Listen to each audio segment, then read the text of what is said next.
3 hours of the very best Am I the Jerk stories of the past few months. Here we go. Am I the jerk for putting blue hair dye in my shampoo without letting my family know? So I, a 21-year-old, have blue hair, and I was told by my hairdresser that the colour sticks better if you put a little bit of hair dye in your shampoo. This was all good until my 12-year-old sister decided to swipe and use it. She is blonde, and the result isn't pretty. My mum is mad at me for putting dye in my shampoo and not telling anyone. But this is my shampoo that I bought, and I placed it in the shower that only I use. My sister took it and used it in another shower.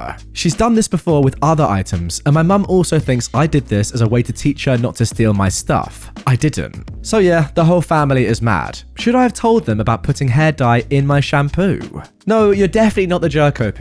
And even if you had done this on purpose and were trying to catch out your sister, you still probably wouldn't be the jerk. Now, of course, that would be a little bit more contentious, I admit, but at the end of the day, it's your stuff that she has stolen without your permission. Simple as that. I've got to admit though, I would love to see her hair right now. Just, oh, beautiful. Am I the jerk for not allowing my daughter to spend Christmas with me and my new family? I am a 46-year-old mother of a 24-year-old woman from my first marriage and 12 and 10-year-old boys from my second marriage. When I was married to my first husband, he was unemployed almost all our marriage. We lived in his house that his father owned. His father paid our bills, he bought us the car we drove, he sent my husband money to take care of our family, etc. I was young, stupid, and in love. That is my only excuse for living like that. When my daughter turned 5, I started pushing my husband to work, and I myself got a job. He didn't want to. Things escalated and ended up in us getting divorced. He got full custody while I got visitations every other Saturday. His dad hired a good lawyer. I couldn't do that. I also had to pay child support. I used to work a full-time and 2 part-time jobs to afford my 1-bedroom apartment as well as the child support payments. A year after our divorce, my ex married a new woman. There was a lot of child alienation from them, and sadly I couldn't afford to take them to court again. By the time my daughter turned 14, she was calling me by name and calling her stepmom Mum. I tried my best to hold on to my kid. I went to all the events I could go to. I planned fun days with the limited funds I had. Even when I couldn't afford to turn on the heat, I still made sure to get her a Christmas gift. Sadly, by the time she turned 16, she no longer wanted to have anything to do with me. I took them to court, but they did nothing. And the last time I saw her, she said some very awful things to me. I was defeated, but I decided that I no longer had a daughter, since that is literally what she wanted. I moved away, met a good man, married him, and had 2 wonderful kids. Last year, my daughter reached out. She was sorry. She said that she wanted to reconnect. I was hesitant and resentful, but I still talk with her once a week. Suddenly, she asked if she could spend Christmas with us. She wanted to get to know her brothers. I told her that we were not at a stage where I could allow that. It got heated, but I told her that I could not trust her with my kids and that I was still not 100% sure that I wanted our relationship to become more. She says that I'm a jerk, that I'm punishing her for things she had no control over, that I know what she told me and how she reacted to me was a direct result of her father's manipulation. So, am I the jerk? Well, never have I agreed with someone more than I agree with your daughter right now. She says you're the jerk for punishing her for things she had no control over. And yeah, I completely agree with her. It's very clear to me anyway that the way she acted throughout all those years, alienating you, telling you that she wanted nothing to do with you, is directly because of her father, your ex-husband. That's clear to see. I just think it's harsh to punish a literal child, someone that, was thinking those things when they were 14, 16, even younger, just because of your ex, and now they've realized that that is the reason and you're still punishing them for that. Yeah, I think it's time to just forget the past and try and make a new relationship with your daughter. Am I the jerk for throwing away the expensive whiskey my brother got me for my 40th? I am a 40-year-old man and I just turned 40 last week. I'm divorced and have 2 teenage kids with my ex-wife, a 17-year-old boy and a 14-year-old girl. My whole family came to mine and my girlfriend's apartment last Saturday for my birthday party. My parents, some aunts and uncles, some cousins, my 3 brothers with their families, my 2 kids, and my girlfriend's 15-year-old son who lives with us. I am a recovered alcoholic. I've been sober for 6 years now. Alcohol absolutely ruined my life. It destroyed my marriage and nuked my relationship with my kids for years. I don't allow alcohol in my home now for anyone. It just isn't served or tolerated here. My entire family knows this very well as they know my entire history with alcohol. For my 40th, my brother bought me a very expensive bottle of whiskey. It had writing on it, a very heavy bottle and very old whiskey, so it probably cost him a couple $100. When he gave me that bottle, I was shocked and said, I don't drink, but thanks for the gift. He then opened the bottle and started pouring shots in plastic cups for everyone. My daughter had a panic attack at the smell of the alcohol, which I'm painfully aware is my fault and I will never forgive myself for it. So I told my brother to take the alcohol out on the balcony and just leave it there. He though wouldn't do it and took a shot of the whiskey. I told him to seriously stop it and he proceeded to pour the whiskey. He then said I'm acting like a sober saint now when I ruined everyone's birthdays for years with my drinking. I told him to come to the hallway with me and talk it out. He refused and put a glass of whiskey in my hand. I took the trash can, threw the whiskey bottle in it and the plastic cups and took the trash out. My brother then stormed off and my mum followed him. She later called me, demanding an apology for disrespecting my brother like that. My dad said I was being overly sensitive, and some of my other family members also agree. Am I the jerk here?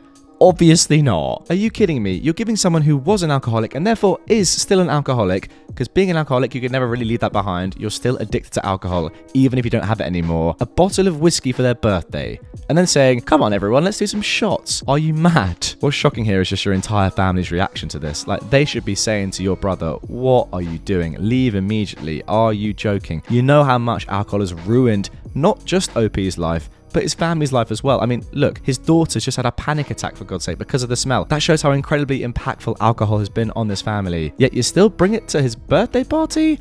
Wow. Am I the jerk for not wanting my husband to go to his ex's funeral? I'll admit, I'm biased right off the bat. I couldn't stand her. I call her his ex to myself and others. He called her his friend. We're all in our early 40s and she died recently, an aneurysm. I've been with him for 10 years now, but he'd known her for 20 plus. The way he tells it, they were friends in college, decided to date, got married, and then realized they weren't a great couple and decided to just be friends. All that happened years before I met him. He was clear early on that she was important. A couple of months into dating, it came up that his friend was actually his ex-wife. He explained the above to me, saying she was one of his closest friends and that it was purely platonic. I expressed some discomfort at him being so close to an ex, and he told me, that's fine. If you have a serious issue with it, let me know now and save us some time.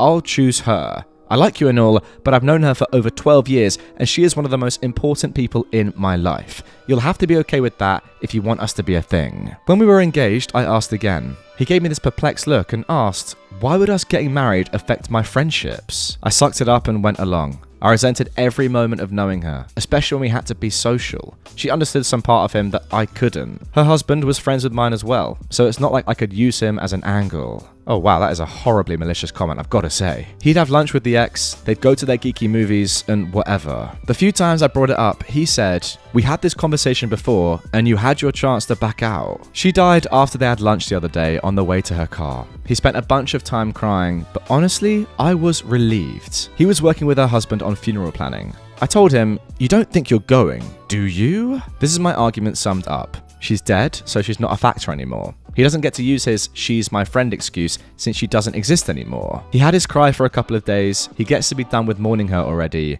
There's no need for him to go to her funeral since I wouldn't want her at his. What am I reading? He was the angriest I've ever seen him when I told him that, replying that he'll be going no matter how I feel and that he's willing to burn this to the fricking ground while holding up his wedding band. Besides you, she was the closest friend in my life. Him, her husband, and my sisters are calling me an insensitive jerk over this, all saying that there was no romantic aspect to their relationship and that I'm heartless. Her husband went so far as calling me a ghoul for how I reacted. I never felt their relationship was appropriate, and I hid that for years because I wanted to be with my husband. Now that she's gone, I don't feel I should have to hide it anymore and can speak freely. So, am I in the wrong for just wanting him to be done with her and for him to not attend the funeral? Well, I've got to say, first of all, absolutely yes, you're in the wrong. And secondly, some of the language in here is nuts. I can't quite believe it. Don't get me wrong, I can understand how from your perspective you don't particularly like this relationship. They're exes, they were married and they're still great friends and it's annoying to you. I can understand that. However, your husband is right. He's given you so many opportunities throughout your entire relationship to be like, okay, this is too much for me, I'm done with it. But you've kept going. Now, admittedly, I understand that maybe you were like, okay, I don't like this, but I love him. I'm going to keep going no matter what, and you still don't like it. That's okay. However, some of the malicious stuff that you're saying here, saying that you're glad that she's dead, that she's not a factor anymore, that he's done with his mourning over his best friend other than you, and that he now can't even go to the funeral, that's insane. Even if you hated this woman, you didn't like her relationship with your husband, I don't really care. Ultimately, she was your husband's best friend other than you, as he said, and you're saying, no, you can't go to the funeral. That is crazy. You're definitely the butthole. Now, before we get into our next story, I have a very special announcement for you. After an insane amount of demand from you guys, I'm delighted to say that I've released some limited edition Not Today Karen merch. Picture this, you're out and about in the streets and a wild Karen appears and starts confronting you. What do? Well, normally you have to talk to a witch like this. However, get one of these t-shirts or hoodies on and all you have to do is simply point to it, laugh, and walk away. How easy is that? The link is down in the description if you like what you see. Go ahead, check the stuff out. I think they'd make a great Christmas present or even just a little gift for yourself. As always, it's official stuff from the very best supplier, so the quality is unmatched and it's one of the best ways to support me and the channel. With that being said, let's carry on. Am I the jerk for not letting our kids eat my wife's cooking? I am a 34-year-old man and I have a wife and we have 2 children, a 4-year-old girl and a 7-year-old boy. I work as a manager at a care home and my wife owns a bakery with her mum. My wife cooks all the time because she is much better at cooking than I am. I cook sometimes. She is the one who takes care of the house, the kids, and chores. Yesterday, when I came back from work, dinner was ready, so I plated it up for everyone while my wife was washing her hands. My kids like their food cut up. I was cutting their chicken into pieces and it looked a bit pink. I told my wife to look at it and she said, "It is a little bit pink, but it's fine." I told her I'm not letting them eat this if it's pink. She told me to stop being a baby and it's not going to kill them. I kept telling her it's pink in the middle, they shouldn't eat that, they can get food poisoning, and that it's dangerous for them. She told me, if you don't want them eating it, then you can cook their dinner. So I made them cheese and ham toasties. I also made her one, but she didn't eat it. She told me she isn't talking to me if I think her cooking is horrible. Now, I don't think it's horrible, I just didn't want our kids eating that. I told her to stop thinking she was right. So, am I the jerk? I mean, I don't know about this one. Surely the simple solution in this isolated instance of the pink chicken is just to cook it for a little bit longer. Just say to your wife, look, I don't want to, be rude. You do all the cooking, you take care of the kids. I completely respect that and I'm very grateful for it. Would you mind, just to satisfy my inner, worries, if we can just put this chicken a little bit longer? I'm sorry, but a little bit longer just so it's not as pink. You yourself have admitted it is a little bit on the pink side,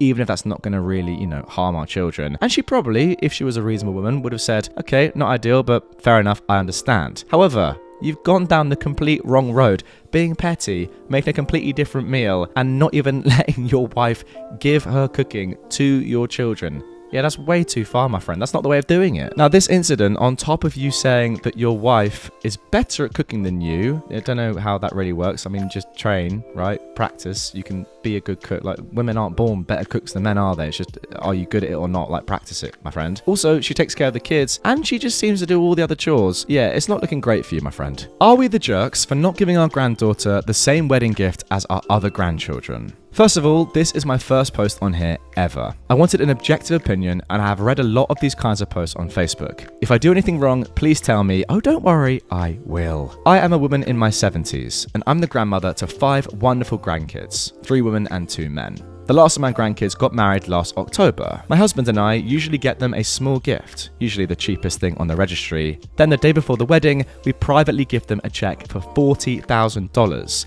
We prefer that they use it for a house, but we don't force them to do so. We also ask them to keep it private. We have a big extended family and we don't want them to expect it from us. They all honoured this request. When it came to our youngest granddaughter, we bought her an air fryer, that was the cheapest thing on the registry, and sent it in advance. Then she called us furious. She went off on us for being cheap and how she knew we had money, but that we didn't love her enough to show it by getting her something more expensive. We were horrified by her behaviour. Then she went ahead and threatened to disinvite us if we didn't get her a better gift. We discussed it, bought her a china set, but we did not give her the money that was set aside for her. We decided that she did not deserve it. Fast forward to last week, she met up with her brother. They got to talking and she found out about the cash gift that he got. She asked her cousins and found out all of them got the same gift. She called us furious for discriminating against her. We told her that it was our money, and after how she behaved, we did not want to give it to her. She started crying, said that she was just extremely stressed and that we shouldn't have taken it to heart.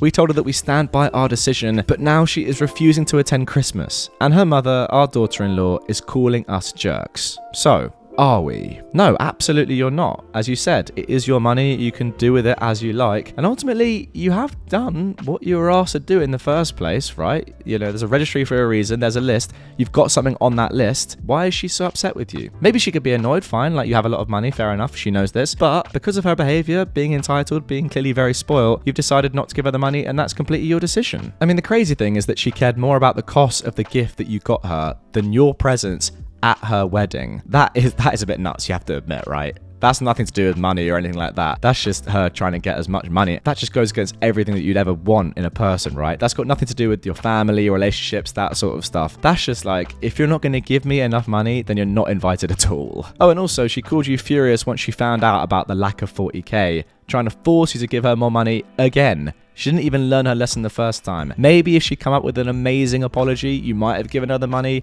who knows? But the fact that she didn't learn her lesson proves that you were in the right in the first place. Am I the jerk for upstaging my wife in our Christmas cookie baking tradition? My wife and I have a tradition every Christmas where we bake Christmas cookies and frost them with our friends. We then give the cookies out to friends and family and helpers. Every year, my wife would take on the bulk of the baking duties, insisting that only she knew how to bake them right, and only letting whoever is helping frost them. She always insisted on doing all the baking because frosting is the fun part and the only thing people want to do. Usually this frosting and baking marathon would last until the wee hours of the morning and start around noon. Well, this year, for reasons that aren't relevant to this post today, she would not be available on the day we normally do all of this. She was sad that we wouldn't be able to do our cookie tradition.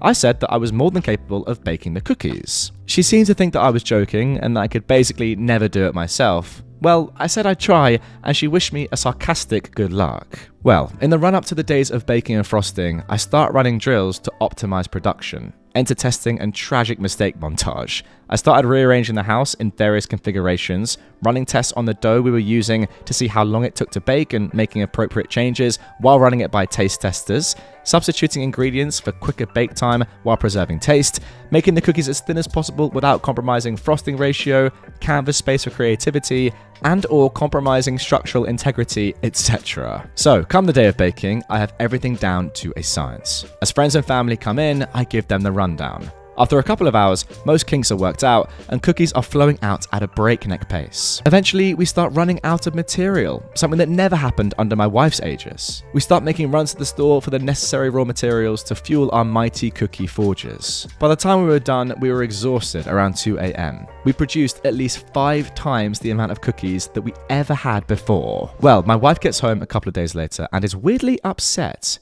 She insists the cookies taste weird, that we spent too much money, and that I was actively trying to make her look bad by making so much more than her. In truth, I ran blind tests to see if anyone could differentiate between our old recipe and mine, and nobody could. I also only spent 40% more than years previous, as I slotted in some cheaper ingredients and bought some stuff in bulk, and I'd absolutely zero intention of upstaging her. I simply had the goal of maximizing cookie production. She says that even if I didn't do it on purpose, that I should have thought about how it made her look to our circles, and that I've embarrassed her, and she actually called me a jerk. She's never called me that in all 3 years of marriage, so I can't help but think I am. So, am I in the wrong? And there we go, a little bit of a techie one to end with. I'm not entirely sure how I think about this. Just from reading your post, OP, and seeing how you sound, and, you know, trying to gauge the tone of your voice and how you feel about this entire thing through your words, I wouldn't say that you're the jerk. You sound like a nice guy, and you sound like you had good intentions. And ultimately, you did come out with a fantastic solution that yielded 5 times the amount that it did in the past, and everyone seemed to like it and have a good time, so fair play for that. What I would say, though, is that your wife is upset for a reason, and I think it's a valid reason. It is her thing, and look, maybe given that she wasn't going to do it, it's nice of you to take over it, and she could have been a little bit more grateful. But I do understand in part why she feels slightly upstaged, especially if you've made so much more, and, you know, people are saying it's just as nice. I can understand why she'd feel a bit miffed about that. Like, it's a tough one, because you didn't do anything wrong, and the way you did it sounds fun and competitive, which probably was exciting for a lot of people. But in your wife's shoes, you wouldn't want to come home and discover that the thing that you do every single year has actually been improved, or people have had more fun when you're not there. Like, that wouldn't be a nice surprise to come back to, would it? So I would say, look, you did nothing wrong, but maybe consider telling your wife how much you appreciate her doing it normally, how much you didn't like her being there, how much better it would have been if she was there with you, and how much you were missed, and that ultimately you'd rather have her and fewer cookies than more cookies without her. Am I the jerk for getting up from my chair in the middle of Christmas dinner and shouting, "Shut the F up about my body," in response to my husband's observation? So, ever since I had my son months ago, my husband has started making indirect comments about my body. He never says any hurtful words, but I find his observations, as he calls it, hurtful. For example, he'd see me wearing an old top and say, "Oh, that top used to look good on you, but not anymore though." Or when he looks at my waist and says, "Wow, didn't know your waist could get this wide." Basically, passive stuff that I tried to ignore till it extended to friends and family. FYI, this went on for months and months and months. We went to Christmas celebration at his family's home. My sister-in-law complimented my floral maxi dress, and my husband said, "I agree, it looks nice on you, though I have to admit that your waist could get smaller than this." Awkward silence took over. I was absolutely fuming, and this was my last straw. So I got up from my chair in the middle of dinner and shouted at the top of my lungs, "Shut the F up about my body." He was absolutely speechless as his family stared, while some others tried to get me to calm down. But the situation got more tense and dinner ended up being cut short, and my husband stormed off to his friend's place to spend the night upon leaving a very nasty text saying I embarrassed him and made a scene over an observation he made. He called me childish and told me to get therapy for my insecurities instead of verbally abusing him and scaring his family. Now I feel like an absolute idiot jerk and like I ruined Christmas for him and everybody with my oversensitivity. So, am I in the wrong? Well, first thing to say is it's very clear that you're not the jerk in this story. Are you mad? And secondly, these are not observations from your husband. They're not even passive aggressive. They're just horrible insults. To me, this guy just seems emotionally abusive. He probably knows exactly what he's doing and is trying to put you down for whatever reason, and is just a disgusting man. Why are you with him? Am I the jerk for silently getting up and walking out of the restaurant during New Year's Eve dinner after I was told to pay for everyone at the table by my in-laws? I am a 32-year-old woman, and I recently inherited a good amount of money from my mum. I keep the money in a separate account as I still haven't decided what to do with it, and I didn't want it to go to waste. I noticed my husband constantly bringing up the inheritance money and making countless suggestions as to how I should spend it. Another thing is that he expects me to pay for nearly everything the past couple of weeks. For New Year's Eve, my husband and I met up with his family at a restaurant to celebrate. It was going fine until I found out that I was expected to pay for everyone at the table. My husband's mum joked about paying for dinner out of my inheritance pocket, which made me livid, but I showed no reaction, just silently paid for my own food and drinks. Then I got up and made my way out of the restaurant. They were shouting after me like a crowd, and my husband tried to get me to come back, but I drove home. He got back at 3 a.m. yelling at me, saying I was pathetic to get up and walk out on him and his family after they relied on me to pay for their food and thought I was gracious enough to do it. But they were wrong. He said I humiliated him and the family, and that what I did was an attempt to get back at them for not being able to help mum when she was sick. Not true is all I'm gonna say. He is mad and saying that I caused a huge rift between his family and me when it wouldn't have hurt me to pay for the celebratory dinner. So, am I the jerk? Again, like the first story, you're obviously not in the wrong here. It's your money, it's your inheritance, and once again, your husband and his family are very, very strange. Let me get this straight. Your mum dies from an illness, and the thing that your in-laws and your husband say is, "Great, now you can take us to dinner and spend money on us." That is just weird. Am I the jerk for telling my parents that they ruined New Year's celebration after they kicked my husband out over a joke? I've been married to my second husband, Mike, for 4 years now. He's a jokester and loves to crack jokes all the time. He especially likes to joke with my brother, Ethan, and his wife. Ethan used to be okay with it until he started complaining about Mike taking it too far with his jokes. Some context about Ethan. He and his wife couldn't have kids, so they adopted a boy, Joey, 2 years ago. Mike has been making silly, light-hearted jokes involving Joey's bio parents as a way to mess with Ethan and his wife. I already talked to Mike, and let me tell you, he 100% means no harm and is just trying to get them to react. So, fast forward to New Year's Eve. My parents hosted a big celebratory dinner and Ethan and his wife came. While we were eating dinner, Mike decided to tell a knock-knock joke to Ethan. He said, "Knock knock." Ethan laughed and said, "Who's there?" Mike replied, "Joey's bio parents," then burst out laughing. Sorry, I've got to just interrupt it. That has to be one of the worst jokes that I've ever heard in my entire life. Like, how is that funny?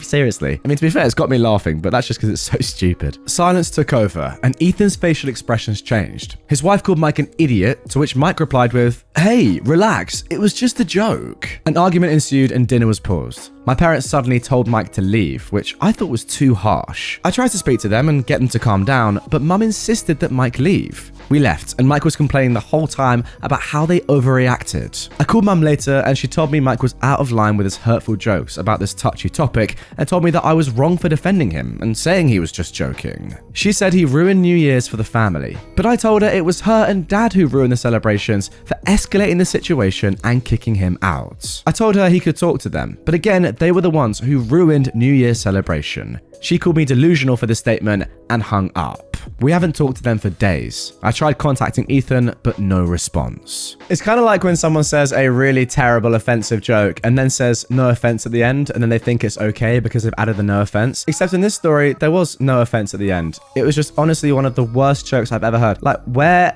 is the humor in that? I know I said it halfway through, but honestly, what part of that is funny? It's absolutely ridiculous. I mean, it's pretty obvious to say this, but yeah, just because you find something funny doesn't mean it's not offending someone else. It's not about how you find the joke you're telling, it's about, you know, if the person you're telling it to finds it funny. It's so weird. Genuinely the worst joke I've probably ever heard. And yeah, needless to say, in this story, your husband is obviously the jerk, and so are you for defending him. Am I the jerk for putting parental controls on my TV and royally angering my father-in-law?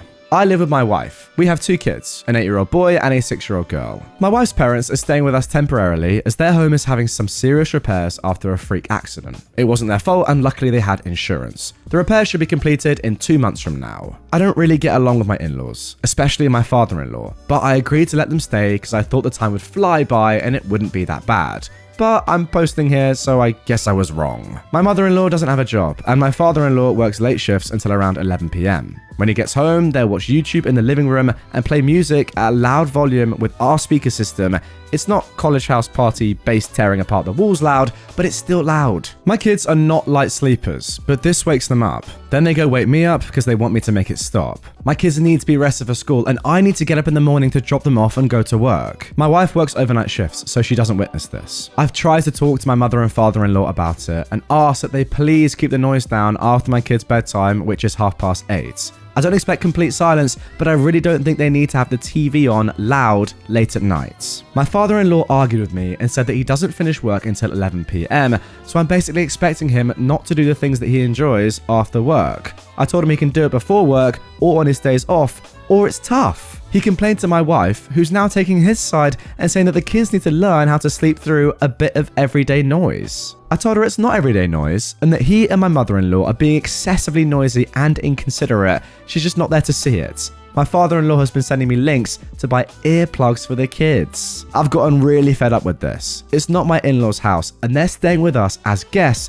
and I think they're being really selfish. I decided to put parental controls on the TV so that my in-laws can't use it after 8:30 until 6 a.m. the next day. Between those times, the TV cannot be used without putting in the password, and only I know it. This doesn't affect my wife, as she doesn't get off work until 6 a.m. and isn't normally home until 6:20ish. My father-in-law is now incredibly angry with me and said that I'm acting like a child and keeps pestering me, demanding the password. My wife is also mad at me for upsetting her dad. I'm just so annoyed at this whole situation, and I'm sick of hearing about it. So I just want to know if I'm morally in the clear. OP, of course you're in the clear. As you said right from the beginning, it's your house. And that is as simple as it gets. They are guests in your home. I don't care if they are in-laws or not. They are still guests in your home, and therefore they have to respect your rules. Saying that the kids should just get earplugs or sleep through a little bit of noise is crazy. Like, that is ridiculous. I get it, a little bit of chat here and there is all right. The TV on a very low volume, fair enough. But it is 11 o'clock on a school night for your kids in their home. That's not really fair. Ultimately, if they don't like the rules that you've set in your own house, and they can go and stay in a motel or something, like, there's no need for them to be there, especially given that you're giving them the house for free, right? They're staying with you, I presume, for free. It's strange that your wife is backing them up this much when her own children are being affected by this. Overall, get them gone. you are not the jerk. Am I the jerk for snitching and causing my friend to lose her scholarship dream college acceptance? I, a 19-year-old woman, am a sophomore in college, and I have a friend, Tia, who is in high school and applying for colleges and scholarships. I helped her throughout the college process, and she ended up getting in early action to her top college, and she got a full scholarship. I was happy for her, until recently. I was talking to a mutual friend of ours, and she started gushing about how Tia's essay was so heartfelt and beautiful. I asked to see it because I thought she'd just forgotten to show me. She showed me many of her essay drafts. But as I was reading it, I was completely taken aback. This essay was one of my college essay drafts, which I'd shown to Tia for reference on writing techniques only. I made this clear. I was livid. The essay was really personal and she barely even tweaked it up. It was almost entirely copied and pasted. I trusted her with it, and this is what she did. In a fit of rage, I gathered all the evidence of me helping her with the college process,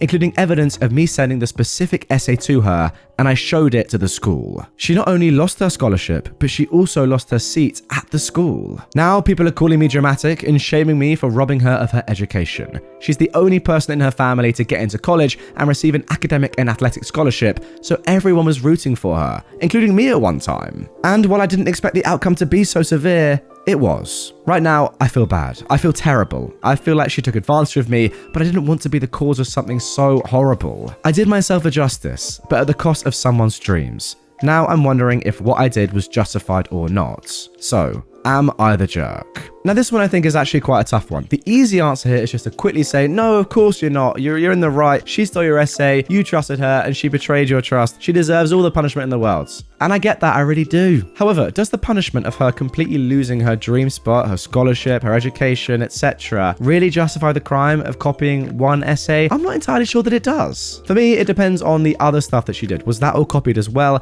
How heavily was that referenced? How much was it her own work? Because if it was just this one essay that she copied, yes, for you, OP, I understand that's a horrible situation and it would feel terrible. And of course, you need there to be some repercussions for your own sake. But if it was just that one, this does seem a little bit too far to me. And of course, you could never have known that this was going to happen and she was going to be kicked out. So fair enough if you wanted to go ahead and do what you did. I do get that from your personal point of view. It just seems a little bit harsh to me, that's all. I mean, look, I'm not surprised. I'm just reading through the comments here, and the majority are saying that OP is not the jerk and that she plagiarized and, you can't do that to get into college, etc., etc. It all makes sense to me. It does. I just think, come on. Everyone's copied at some point, haven't they? Let's be honest with each other. Everyone's done it. It's only one thing.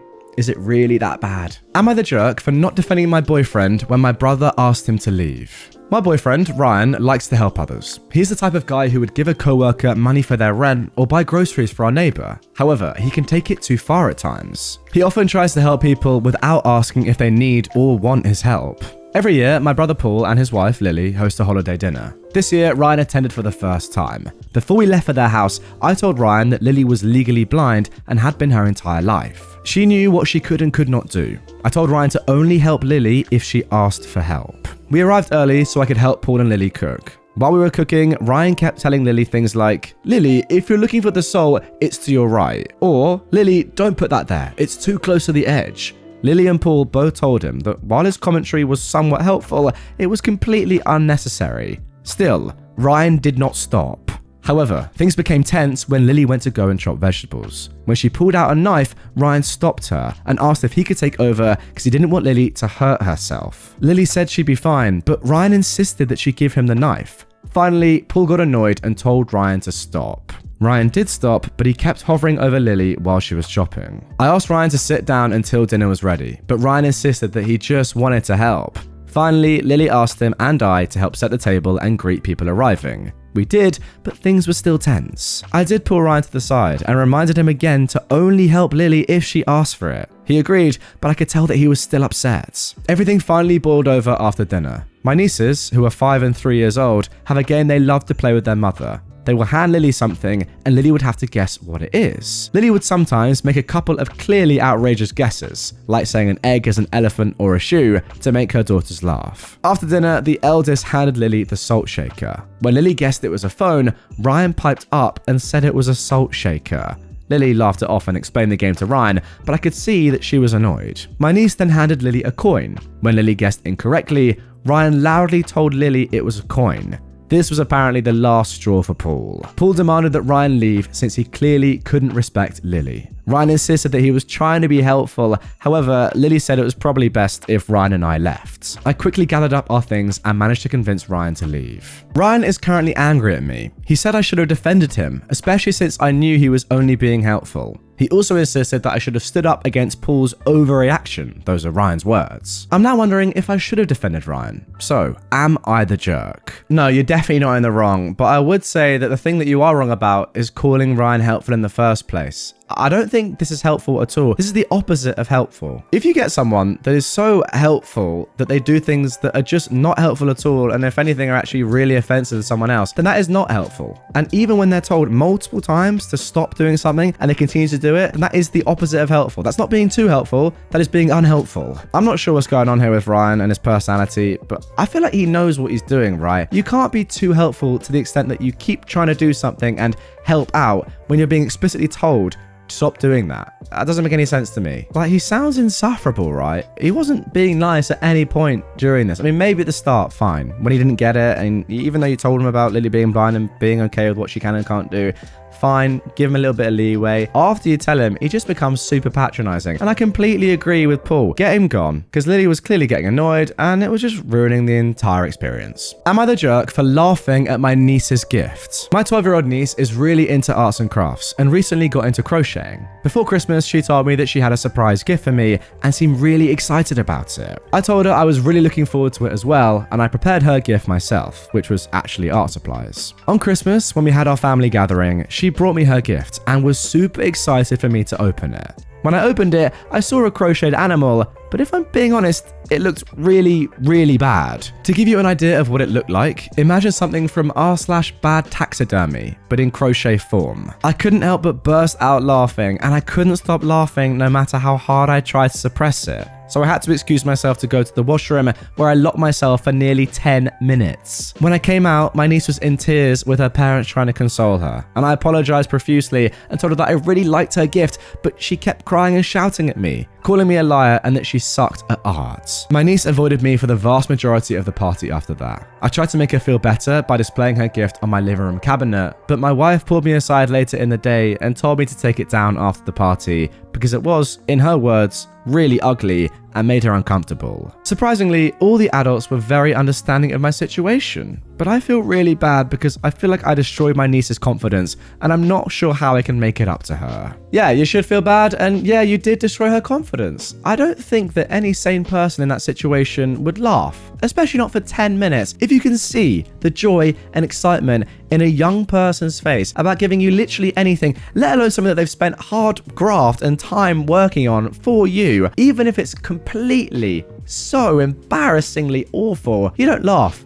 You say, wow, that's amazing, you accept it, and then maybe you joke about it later with the adults, if you really want to. But you don't laugh right then and there, in their face, about something that they've gifted you. That is shocking form. Am I the jerk for leaving my babies inside by themselves? I am a 20-year-old mother of triplets who are only 2 months old. I never expected ever in my life that I would be a mother to triplets, so when I first became pregnant, it was definitely the last thing on my mind. I'm home with my babies all day long, and I had to even transfer my education to online. Sometimes I just need some fresh air, especially when I can't get them to stop crying, and I find myself getting super frustrated to the point of tears. It's honestly so hard, and the dad isn't here to help as he's either at work or at school. My fiance's parents rented us a main floor apartment, so when I step outside, I'm literally just sitting on the chair right beside the door. Plus, I have a baby monitor set up in their room and it has a camera on it. I can literally see them and hear them, so if anything happened, I'd be able to quickly get to them. Being able to step outside for a few minutes to take a breather is really important to me because I start to have mini panic attacks when I can't get them to stop crying, and I get really frustrated because I just feel super overwhelmed. Being able to go outside just gives me a chance to calm down. My fiance came home to me sitting outside while the babies were crying and freaked out on me, calling me a horrible mum and a bunch of other names that I'm not gonna list here.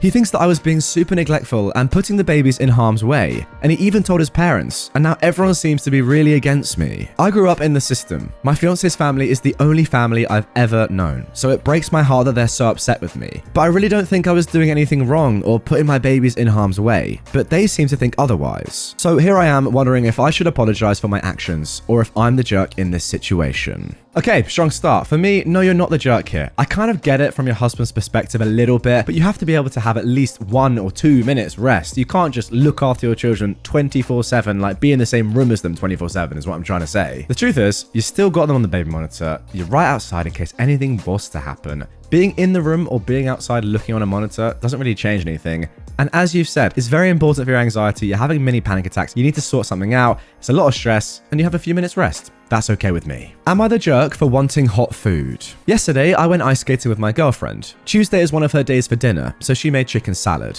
When I saw the chicken salad, I admit I made a face. She was like, "What? What's the problem?" I said that we were outside in the cold all afternoon and I wasn't really in the mood for cold food. She said we're inside, the heat is set to 74 and we're both wearing warm, dry clothes, so it's plenty warm enough to eat salad. I said sure, but I just wanted something warm to heat me up on the inside. She said that was ridiculous because my internal temperature is in the 90s and my insides are plenty hot. At this point, we were going in circles, so I said I was just going to heat up some soup and told her to go ahead and start eating and I'd be back in a few minutes. When I came out of the kitchen with my soup, she was clearly upset and she asked how I would feel if she refused to eat what I made tomorrow, which is today. I said I wouldn't care, and she said that was BS because it's rude to turn your nose up at something someone made for you. So, was I the jerk for not wanting cold salad after being cold all day? Yeah, your girlfriend is completely right. Like, she's absolutely correct. If she did the same thing to you, you would be very annoyed. It's just a fact. And you saying that you wouldn't care is BS. She is correct once again. It doesn't matter what she makes, and it doesn't matter what you really like, to be honest. The fact that she's spent time making you food and you just throw it back in her face and do your own thing, yeah, it's very rude and you are the jerk. Simple as that. Am I the jerk for moving my son into a rental apartment after finding out that his dad's been cancelling his job applications? My son, Aiden, who is 23, moved back in with us upon graduating college as my husband wanted. My husband's original plan was to have Aiden live with us for free, but stay home and help with his disabled younger brother, who is 16. Aiden started complaining about needing money and wanted to find a job. My husband was against this and even offered to double his allowance, but Aiden was growing tired of staying at home. So he began looking for jobs here and there for over a year, but none of his job applications came through. He'd just apply and they never got back to him. We were confused by this until recently. I found out that my husband was behind all the job applications being cancelled. He'd wait until Aiden applied, then he'd proceed to cancel the application by impersonating him and using his email. I blew up at him at this, but his justification is that he's just trying to make sure that our younger son is cared for by Aiden, and he said that Aiden has been a big help and him getting a job will affect his care for his brother. I went ahead and rented an apartment for Aiden and told him to stay there until he finds a job and starts paying for it himself. Aiden was hurt upon knowing what his dad did. My husband was livid when he found out. He called me unhinged and said that I was separating the boys and teaching Aiden to become selfish and care more about a job than family. He also said it was a huge decision for me to rent an apartment without even running it with him. He's been giving me hell about it and is calling me a terrible mother for encouraging Aiden to be selfish and self-centered. He said I needed to see and understand why he did what he did. To be honest, I don't even want to answer the question of are you the jerk here, really. Because the main thing is, your husband is very weird. Aiden's dad, that is. Like, what's he doing? Seriously, what's he doing? Does he really think it's worth jeopardizing the future of one of his sons just for the other one? I get it, the 16-year-old is going to take a lot more care and obviously, attention than the 23-year-old, but that shouldn't mean that you force a 23-year-old to not live their life just to look after his younger brother. The fact is, he's been doing it for a long time anyway. He's 23 now. He needs to go and live his own life. And ultimately, a 16-year-old has 2 parents that can look after him, I'm sure. I don't think you should force Aiden to not move out, not get a job. Simple as that. Am I the jerk for pulling my pants down and showing my husband my underwear after he insisted that I was on my period when I wasn't? My husband has a bad habit of blaming my behavior or reactions on my period. For example, when we argue, he'd say, "I won't argue anymore since you tend to act crazy when you're on your period." Or even say, "I know you didn't mean to do or say that, but couldn't help it since it's that time of the month for you." It's so irritating and it prevents me from being allowed to express myself. It happened again last night at the dinner table. We had an argument about him forgetting to fill my car with gas after he used it. And when I expressed my frustration, he said, "We're not going to talk about this now since you appear to be on your period." I said that I was not on my period and that this was just me feeling frustrated with him. But he insisted that he won't talk about this then, and insisted he won't hear what I had to say, since you must be on your period since you're being irrational during this argument. I snapped. I'd had enough. So I got up, stood in front of him while he was still eating, and pulled down my pants to show him my underwear. He made a grossed out face and shouted, frick, that's nasty. I'm eating my dang dinner. We had a full-blown argument and he said I acted horribly and ruined his appetite by putting that nasty move. He told me to grow up and stop being spiteful over nothing. He keeps saying I grossed him out during dinner and made him go to bed hungry. So, am I the jerk? Did I overreact? Once again, I'm not entirely sure what's going on in this episode, but we just seem to have a lot of strange men. Maybe that's men in general. What can I say? But in all seriousness, this guy's very weird. Doesn't even matter if you're the jerk or not in this spot. Get rid of him. Like, the weirdest guy ever. I don't understand. Like, how do you actually marry someone that says, oh, I can't have an argument with you because you're on your period? Like, if I was a girl, I wouldn't marry someone who said that. I'd be like, they wouldn't even be my boyfriend or girl. Like, I just wouldn't be with them. Maybe he's great in bed. I don't know. Just seems very odd and I would definitely sack him off. Am I the jerk for showing up to my husband's doctor's appointment? My husband has been dealing with some health issues the past few weeks and has been frequently visiting the doctor. I asked if I could go with him, but he refused, saying it wouldn't be necessary. When I asked why he wouldn't want me with him, he said he felt more comfortable having privacy with his doctor. I jokingly asked if his doctor was a woman and he glanced at me. I anticipated his next doctor's appointment and decided to go and meet him there. He went, and 10 minutes later, I entered the office. I identified myself as his wife, and he was shocked when he saw me. I greeted his doctor, a man, lol, and we talked, but my husband refused to even look my way and refused to speak as well. We left the office together, and he went off on me in the car, saying I shouldn't have followed him, and came into the doctor's office after he asked me for some privacy. I said it was alright, I'm his wife. I already know what his issues are and I just wanted to show support. He said I overstepped his one boundary and refused to respect his wish and made him more stressed than he already is in these hard times that he's going through. I thought he overreacted, but am I the jerk? Finally, a woman in the wrong. It's good to see, because I was getting a little bit worried there about all the men doing terrible things. The one thing that your husband has said to you is please do not come to my doctor's appointments. And also, your health is literally the most private thing, right? And I get it, he's your husband, but he's genuinely said to you, this one thing I would like to do privately, and you've disrespected him. So yes, you're the jerk. Like, what are you even going there for? I don't really understand, like, what's the point? Just, you said afterwards that you speak to him about it and you know what the issue is. So if you know what the issue is, why are you then going to the doctor's appointment to speak to his doctor? It just sounds like you're very insecure, to be honest, because you're saying, oh, is the doctor a girl? Maybe that's the main reason. Because your husband's telling you everything anyway. Very odd behavior. You're the jerk. Am I the jerk for prioritizing my son's dog over my wife's pregnancy? When my son, who is now 14, was 8 years old, we got a dog. He's half Great Dane and half some dog my friend's dog met during an unauthorized absence. My son loves this dog and does all the care for him, except vet stuff, and is a very responsible dog owner. This dog is pretty much his best friend. My wife is 12 weeks pregnant, and ever since we confirmed the pregnancy, she's been acting weird around the dog. She avoids him, puts her hand over her stomach when he's around, and jolts whenever he makes noise. Today she told me she wants to rehome the dog.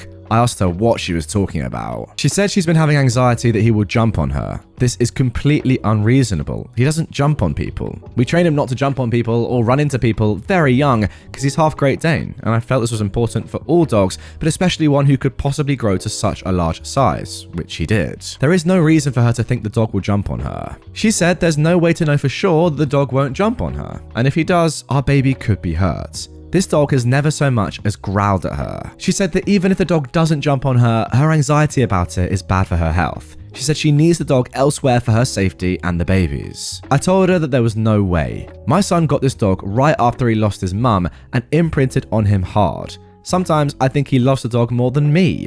I'm not taking his dog. The dog didn't do anything. My wife said that I am prioritizing the dog over her pregnancy. The dog isn't a threat to her pregnancy. If this were any other unreasonable request, I would do it just because she's pregnant. I just can't break my son's heart over a fear she has that makes no sense. So, am I being a jerk? Now, I think the title of this one, Am I the Jerk for Prioritizing My Son's Dog Over My Wife's Pregnancy, is a little bit, cheeky, because it sounds way worse than it actually is. You're not really prioritizing your son's dog over your wife's pregnancy. Yes, in literal senses you are, but in reality, you're prioritizing your son and the amazing bond that he has with this dog, your dog, who is your best friend, the dog who's done nothing wrong, over your wife's pregnancy. And that's a difference. Look, for your wife, fair enough. I get it. Maybe she has just got a little bit anxious because there's a dog roaming around and she's pregnant. And that is absolutely completely fair, by the way. For me, it doesn't necessarily even matter if the dog has never done anything like that in the past before, because you've said, yeah, it is unreasonable to think that they will do that, but unreasonable thoughts are sometimes justified. And if it's going to make her more comfortable, I get why she's thinking that way. I don't know about rehoming though. That seems very unfair.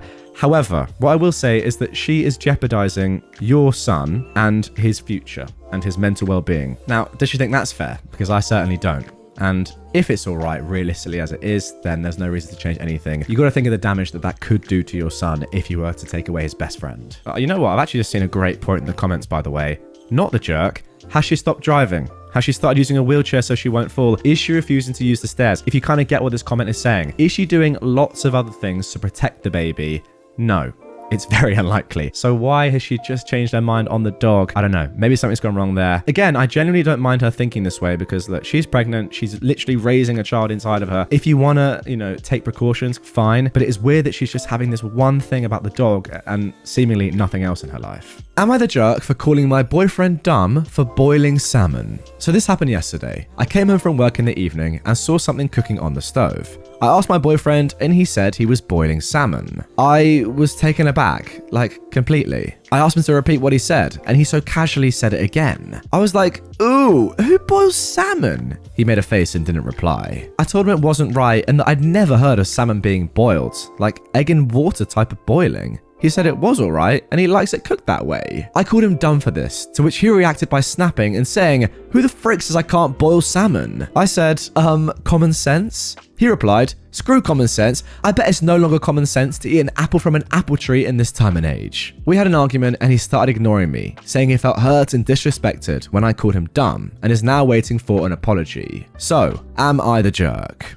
Now look, as you can probably tell by looking at me or listening to me, I am a very, very accomplished chef. Let's just say that. And even I would never boil salmon. How stupid is that? Said no one ever. Who cares? Who actually cares how you cook salmon? I don't know if you can boil salmon. I haven't done it personally. However, if it actually cooks the food and it's edible, then you can do it. Maybe it doesn't taste great. I don't know. Any budding chefs in the comments, let me know. For me, I don't know why you'd even care. Why do you care that a salmon's being boiled?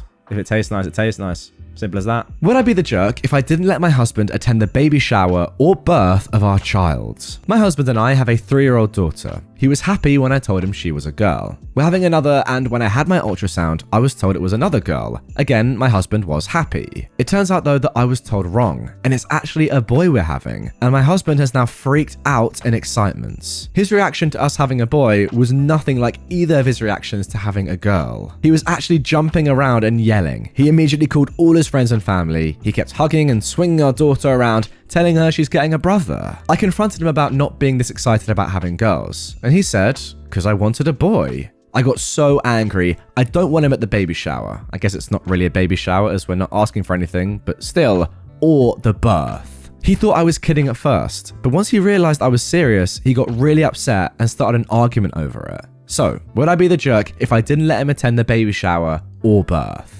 Well then, I think we've come to our most unreasonable jerk of this episode so far. You can't come to the birth of our baby because you showed excitement at its gender. Does that make any sense? Now, I would understand it if he'd been very disappointed at having a girl and was always like, oh, I wanted a boy, I didn't want a girl in the first place, etc, etc. However, having a preference between a boy and a girl, I think is completely fine. Let's be honest, it's natural. You're probably going to lean one way or the other. If we're being completely honest, if you really thought about it, you're probably like, I don't really mind, but maybe 51% a boy, maybe 51% a girl. Up to you. However, he loves your daughter. He was very happy at having another girl, but a little bit more happy at having a boy. He's already got a girl as well. Remember that. So maybe that makes a difference. I don't know. I mean, I'm so excited. I've just chinned my mic. Get me an invite to the baby shower. That's all I'll say. Am I the jerk for showing up at my ex's wedding in a pretty dress? My ex and I had a peaceful divorce. We co-parent our 3 children together, and there haven't really been many issues. My ex is getting married to Stephanie. I like Stephanie. She's been great with my kids and makes my ex happy. My ex invited me to their wedding and I was happy for him. It was my day with the kids, so it made sense for me to come, was his reasoning. When I arrived at the wedding though, Stephanie thanked me for dropping the kids off and then brushed me off. We'd never had any issues before. I explained that I was going to stay for the reception and she was very upset. I was confused because I assumed she knew I'd be in attendance. It turned out she didn't consider that I'd actually accept the invitation. I told her that I was invited, and since I took the 2-hour drive, I'd be staying for the entire duration. She didn't like this response. Stephanie asked me to leave and I stood my ground. She went on to complain about my dress upstaging hers. My ex and former mother-in-law helped her to calm down, and the wedding shortly began. I thought that was the end of it, but later, in private, Stephanie accused me of trying to ruin her special day. She's convinced that I wanted to show off and make the wedding about my divorce. She said it was rude for me to not leave after the bride requested it because it was her special day. I told her that I'm not responsible for her insecurities, and once again reminded her that I have no interest in stealing my ex back. You know what? It is great to end an Am I the Jerk episode with a jerk. It just doesn't get any better than that. It's the whole point of the subreddit, and this is why I love posts like this. How can you ever think that you're in the right here? You're just not. It's as simple as that. And I keep saying simple as that because it really is. Okay, apparently OP has actually posted, just reading the comments here, she's actually posted the dress that she wore on her profile. Just gonna get it up right here. Oh, a red wedding dress. I wonder why there was a problem. I mean, honestly, why do people say, oh, I didn't know what I did wrong, and then you look at what they actually wore and it's that? Obviously, there's gonna be a problem here. It says beach wedding dress in the title. Only thing that we can do at this moment, guys, me and you together, I'll buy one, you buy the other. There's only 2 left in stock. Let's stop this from happening ever again. Am I the jerk for refusing to forgive my dad for breaking our deal? When I, a 17-year-old man, was 8, my parents bought me a piano and signed me up for lessons. I was super excited because I love music. Over time, I kind of became known as the piano guy at school. I play at school concerts, accompany the school jazz choir, and play once a week for the residents at a couple of retirement homes in our town.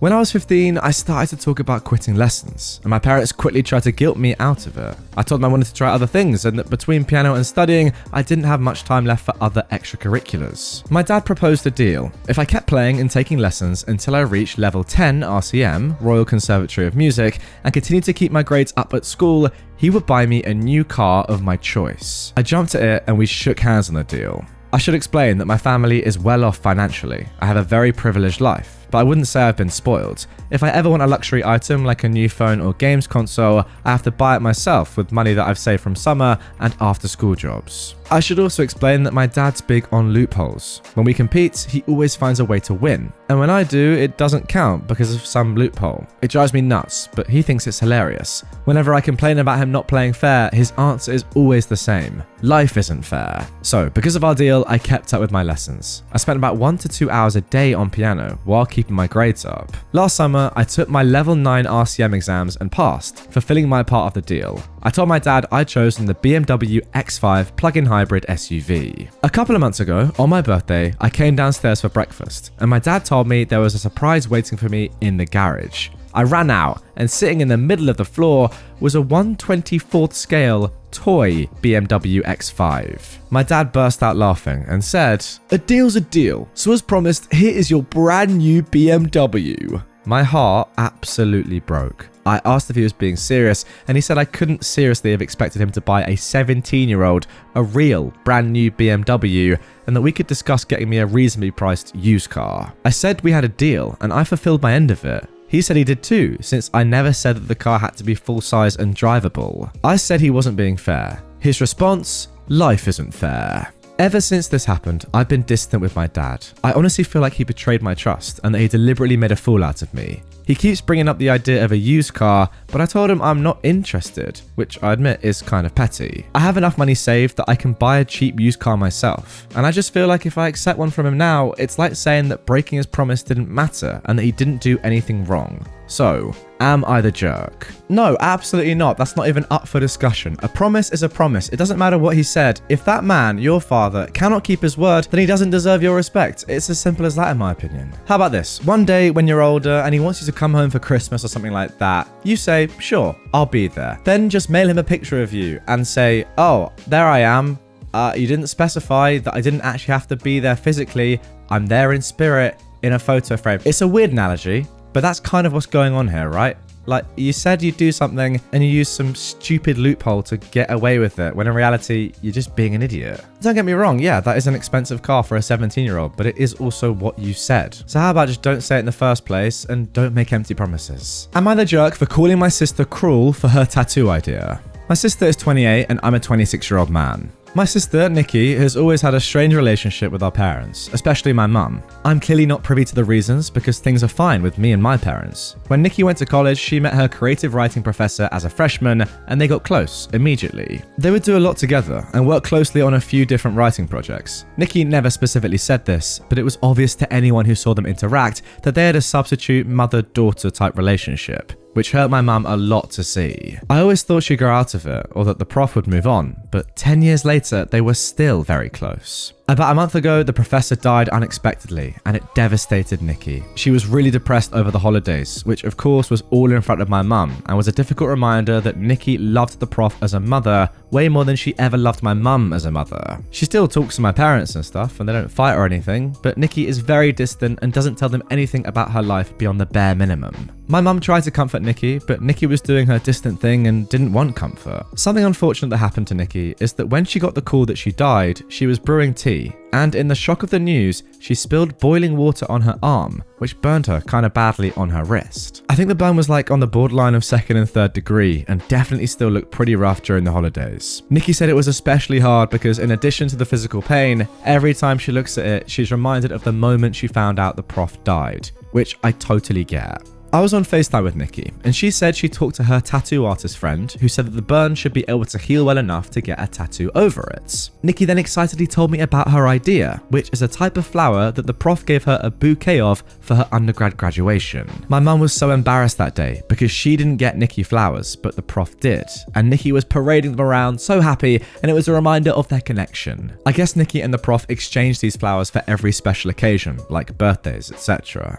So now she wants to get a decent sized tattoo and a highly visible spot of something that will remind everyone of the prof. I told Nikki that this seemed really cruel to my mum, who already feels cast aside and like she's in exile from Nikki, and that's without the constant permanent reminder. Nikki kind of scoffed and said, "I can't believe you think you have the right to tell me not to do this." She called me a jerk and hung up, and is still not talking to me except for a very brief text saying congrats for a promotion I just got. My parents aren't commenting. My dad said I should have just kept quiet, even though he agrees, and my mum made no comment but seemed grateful that I stood up for her. I feel like I was just being protective of my mum, but am I the jerk? Alright, I just had a look at the comments on Reddit for this one because, you know, I'm always interested to see what people on Reddit are saying before I give my opinion, and I think we differ slightly. A lot of the comments are saying that OP, you are the jerk in this situation, and I get it, I really do. However, I think that's a little bit too strong to actually call you the jerk. I don't think you're in the wrong for this, really. I think in reality, you're just misunderstanding your sister's situation, because from your perspective, I get it. You feel like your sister is favoring someone else, and that's unfair on your mum, who you have a good relationship, and you don't quite understand it, perhaps.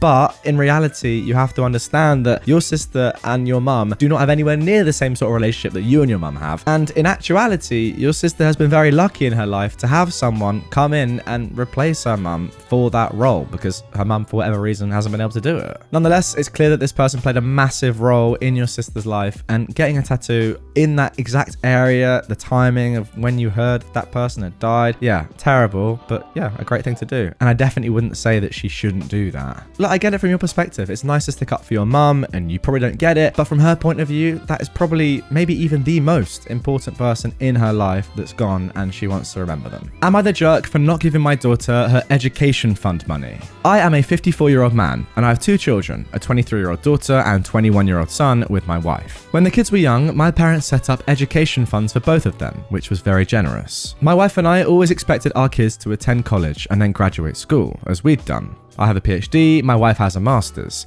Because of this, we decided not to use the funds for our kids' undergrad degrees and didn't tell them about the money. My daughter has always been more into the liberal arts, while my son is more of a STEM guy. My wife and I worried about her ability to find a job, but she insisted on studying music and film in college. She was accepted to some top schools and chose to attend a rather expensive one, but she had scholarships to cover almost all of her tuition. Everything else, plus living expenses, was her responsibility. She lived in a very small apartment shared with friends in a not so nice area far from campus, but she was fine and learned how to budget effectively. After graduating, she luckily found a job that doesn't pay extremely well, but she enjoys, and scrapped the idea of grad school. My son decided to do engineering, and he also expressed that he had no interest in grad school. My wife and I were disappointed, but accepted it, since at this point he's already all set up with a very good job when he completes school. Since he did not receive as many scholarships as his sister, we decided to use his education fund to cover his tuition and living expenses. He was able to get a large and nice apartment of his own close to the school,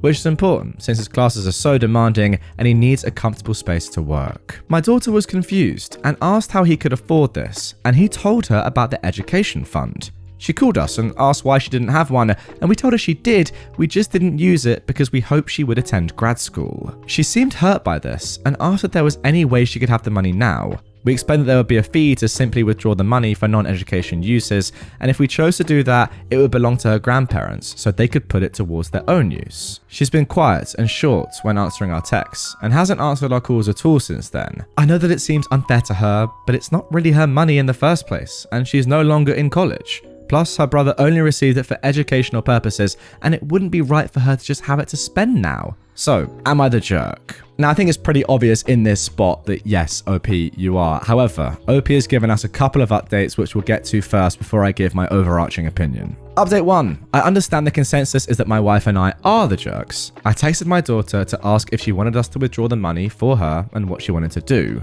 This was her response. I don't care. Maybe they can transfer it to their other grandchild, who is 5 by the way, if the fee is seriously too much. I don't know about grad school, I haven't thought about it much recently. If I do apply, it wouldn't be for another couple years, and I hadn't been counting on having any financial help in the first place, so it really doesn't even matter. Thanks for asking though. Update 2. My wife and I are discussing our daughter's response and our next actions to resolve this situation. For context, my wife has always had a strained relationship with my daughter and did not approve of many of her life choices. She believes we should take our daughter's words at face value and assume she no longer wants the money. From some of the responses here, I fear that my daughter's response was out of resentment, and I suggested taking out as much money as her brother was given, so at least they received the same amount. Yes, that is the obvious thing to do here. She could use it responsibly towards rent, groceries, transportation, etc., or in some other way to further her career, so it would still be for educational purposes in a sense.